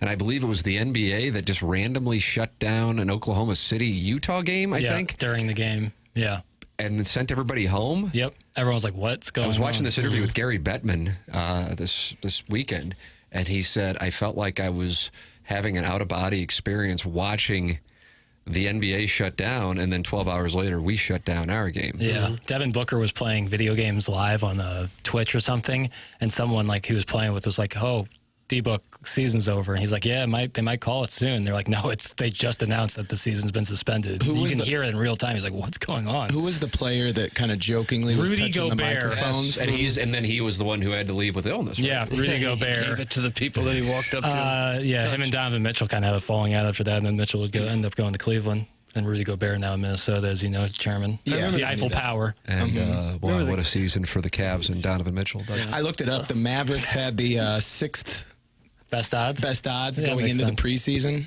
to win the title. Yeah, and now they likely won't make the playoffs. Yeah. Bottom dropped out of the Blues season after the Garth Butcher trade. You bitches. That's from the 314. And Doug, they're not happy that you didn't bring up the Garth Butcher trade. Well, that was a big one. When the Blues were humming along just fine. What year would this have been? I'm going to go 90. It was early. It was a while 92? ago. That's about that. 91, I don't know the years, Tim. It was like a 6-player trade. The Blues were humming along really good and traded away 3 players or so. But you had been doing sports talk radio for years, and you're like, Stefan Matteau. Yeah. Tozy. What would be Garth Butler? What was his name? Butcher. Butchie. It'd be Butchie. Because it seems like he already has a hockey Butcher name. Like anytime a guy has an EY or an ER at the end, it's like they already have a hockey name. Yeah. They call him Butchie. Butchie. Okay, that makes sense. Doug, 1991. Okay. In 1991, the St. Louis Blues won the trade that actually gutted the team. I'm reading from bleedinblue.com. Well, how can you win a trade that guts the team? Well, if it's a hockey trade. They're all hockey trades. Do you remember who they got rid of in that trade, Doug? Cliff Ronning, I think, was one of them. Yeah. Jeff Courtnall. I think Jeff Courtnall was another one. SM. Super Mario. Stefan Matteau. Nope. Sergio Momesso. Mm-hmm. And then a fourth guy I've never heard of, RD. Did they get rid of RD? Robert Dirk? Yeah. Yes. Nicely work. done. Mm-hmm. Pickleball is fast becoming the scourge of planned retirement communities, but not for the reason the previous texter mentioned. It's a noise nuisance, as the pitch of the dink when the ball hits the paddle is a proven irritant to human hearing abilities. There are lawsuits all over by peeps trying to stop courts being erected near them. I'm not making this up. That's Sharon and Sanibel, Clayton, Maui, and Michigan. It's true. I think I've heard that at Greenbrier and Kirkwood. The neighbors are fighting it. Yeah. Neighbors are fighting. It's a known irritant.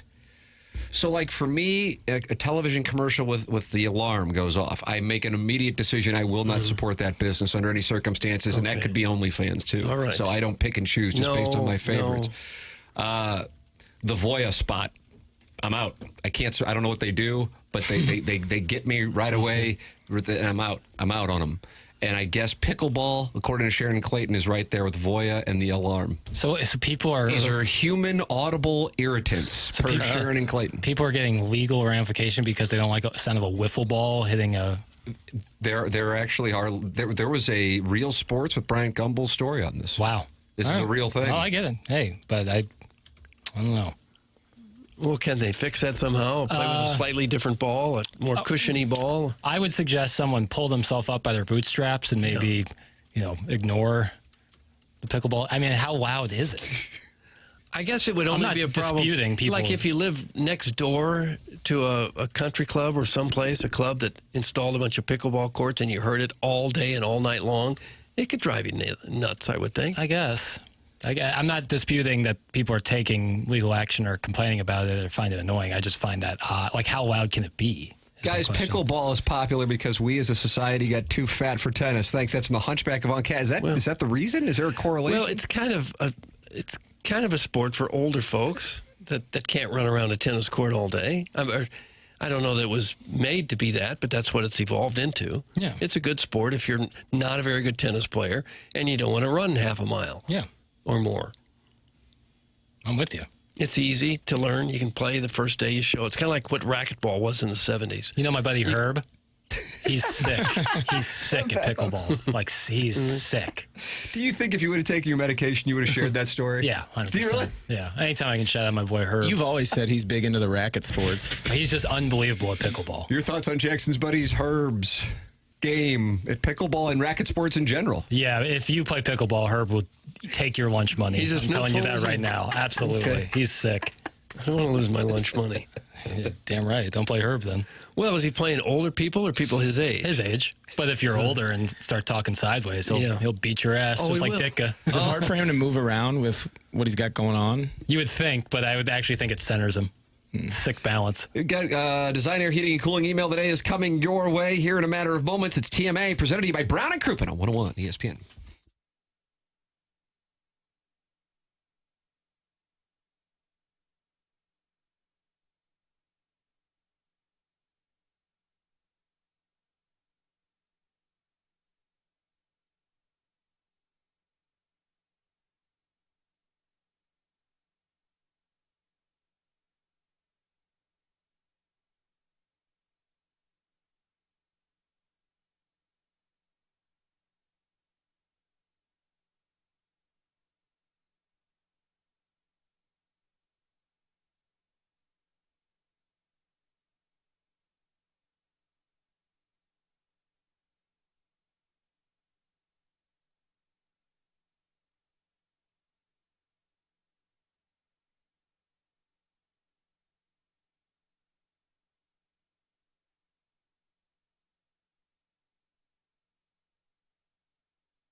This is Action Jackson with a Sports Center update driven by Johnny Londoff Chevrolet and Johnny Londoff Autoplex. Little conference championship action here on 101 this evening as we have the Southern Championship right here on 101 ESPN. They'll tip off at 6 p.m. As another Sports Center update driven by Johnny Londoff Chevrolet and Johnny Londoff Autoplex. See them at Londoff.com. Chevy, together we drive. Are you kidding me?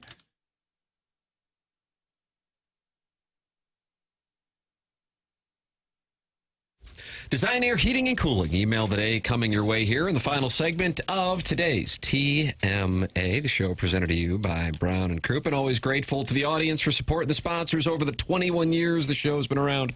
Mentality has been with us for the last 3 years, and we recommend checking them out, especially if you're feeling low energy, low motivation, fatigue, tired all the time, weight gain, muscle loss, belly fat, feeling anxious, moody, irritable. These are symptoms of low testosterone, and Mentality is a local healthcare facility that specializes in helping men feel and perform at their very best. Mentality focuses on free testosterone levels, which many doctors overlook, ensuring your treatment is tailored to your body.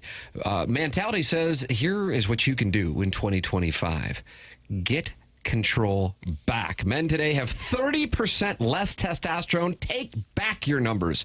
Visit mentalityhealth.com/radio to get access. It's Mentality at mentalityhealth.com/radio. Doug, are you ready for the Design Air Heating and Cooling email of the day? I think so. Here we go. JV golf coach has the lead with 2 wins. Kermit the Bong with the win. Misty Plops with a win. And the self-made stay-at-home Ladue mom with a win. Buck Swope being shut out. Is he having a bad month, or what do you think's going on? He may still come in with one lead. He could still. Sometimes he'll sneak into the back door. Turtle heads. You ever notice Cardinals favorites and other St. Louis sports favorites are similar? A few examples. Willie McGee and Chris Pronger, separated at birth. Joaquin Adahar and Kurt Warner, brothers from another mother? I don't think so. Tony La Russa and Red Shane-Needs, a couple lovable, mellow dudes, and the list goes on. Thanks for the concept, Jacko. That's from Marshall's sister. Her name is Amanda, and then her last name is Falk. Marshall's sister. Boy, that email stunk. Her name Chairman, is am I in the filtered file? I did. The That 3 one that made came it? in went through today. I deleted none. I filtered none. This is what we got. Guess I got to give out $20 on my Venmo again. Hello, gentlemen. All right, now we're picking up. This Monday morning has gotten off to a fiery start. It all started when I woke up at 4:30, kissed my husband's bin goodbye, and headed to my Orange Theory class, where I got to see Doug in his Argyle leotard. You have an Argyle leotard? So? His cheeks made an appearance, but I felt bad for his root and stem, as that thing was thangin'. As Jackson would say, this year's ass and last year's leotard. It's true. Argyle, nonetheless. Afterwards, Doug used my noggin as a thigh master. Okay. That's about enough. I split to Old Warson for bridge with Beth and the gang. Beth is great and all, but I felt terrible because her husband took a Han bomb out of my crack on Saturday. And that's not where it ended. He buttered my biscuit in the pool house. Okay. As my 46 wasted husband crushed Arby's. Lost a little weight. 46 wasted husband. Oh, man. Doug, when was the last time you had your biscuit buttered? I don't care for butter. Any hoodles, how are you guys? Will you guys please buy some needlepoint cummerbunds for Plowsy's wedding? Seriously, please. Here is a sneak preview of what they would look like, and then it's a cummerbund, but with TMA monogrammed on it. Yeah, I don't hate that. Now, if you have a friend in the cuckold business, now you have a friend in the cuckold business. Isn't that a take on a different... Now you have a friend in the diamond business. That's from the self-made stay-at-home Ladue mom. Self-made stay-at-home Ladue mom. Sadie Hawkins, Doug, the Blues weren't afraid to pet the cat the wrong way as they grinded out 5 of 6 points in SoCal. Roman Burkett had another clean sheet, saving all 8 shots on goal as the Doggies picked up their first win of the season, 3-0 over the reigning MLS Cup champion LA Galaxy. SIUE may have been just one of 4 teams to lose to Doug Gottlieb's Green Bay squad this season, but the Cougars are going to the tournament, even if it's a play-in game at Dayton, for the right to play the number 1 overall seed and a first-round plopper. Sad Panda wants to know what happened to Dave in St. Peter's while Libby Jack, who is off his ADD meds, seems disinterested in reconciling 3 years' worth of texter name changes. But I think the lead is that Libby Jack was in attendance for senior day at Mizzou Arena, not with his lady, but with a mysterious gentleman who he refuses to name. And he was so shook by the Tigers dropping their third straight that he skipped the postgame ceremony and presumably ran straight to this other gentleman's bed so he could cry himself to sleep face down in one of his mystery thriller beach novels by mid-40s British women. True. With opening day 17 days away, the Cardinals' lame duck GM is still failing in his remedial task of dumping payroll. While Bob Nightingale wrote a puff piece pumping the tires of Albert Pujols' prospects as an MLB manager. The Cardinals would seem like a natural fit, but they might be hesitant to hire another former star player as a coach/manager, considering Matt Holliday quit as soon as he got there and Yadier Molina hasn't shown up yet. That's from Buck Swope, and that's what we have. Buck Swope. For the Design Air Heating and Cooling email today, the only question left to answer is what you got. Buck was pretty good, but I'm going to go with the self-made stay-at-home Ledoux mom. Yeah, it was a slam dunk today. Self-made stay-at-home Ledoux mom. Self-made stay-at-home Ledoux mom has taken the lead, tied now with the JV golf coach and Buck Swope getting shut out in March. Boy, that is unheard of, isn't it? Well, you don't want to get shut out of your home if it's too cold or too hot because your furnace or air conditioning aren't working right. That's for sure. So who do you call? You call Design Air Heating and Cooling. That's the name you need to remember if you ever have a problem or you just want to tune up or you need new equipment completely. Design Air Heating and Cooling is a fourth-generation St. Louis business. Seth Goldkamp and his family have served over 10,000 customers since 1904. They are the longest-running TMA supporter and advertiser on the show, and they're best known for their honesty and going above and beyond the call of duty. They will never upsell you. You don't have to worry about that. They're only going to give you exactly what you need. That's how they train their employees, and they take that reputation very seriously. Their website, easy to navigate with the convenience of online scheduling. For all of your heating and cooling needs, choose Design Air Heating and Cooling. You're saying, what's the website? Here it is, designairservice.com. There it is. Design Air Heating and Cooling sponsor the email today. BK and Ferrari are coming up next. Miss anything? You can podcast via the Schaefer Door Company podcast or just go back and watch on YouTube on the TMA STL channel. Time for us to shut it down. For Jackson Burkett, for Chairman Kurt, for Martin Kilcoyne, for my brother Kevin, for Douglas Sullivan Vaughn, I'm Tim McKernan. This has been The Morning After, presented to you by Brown and Crouppen on 101 ESPN and the TMA STL YouTube channel.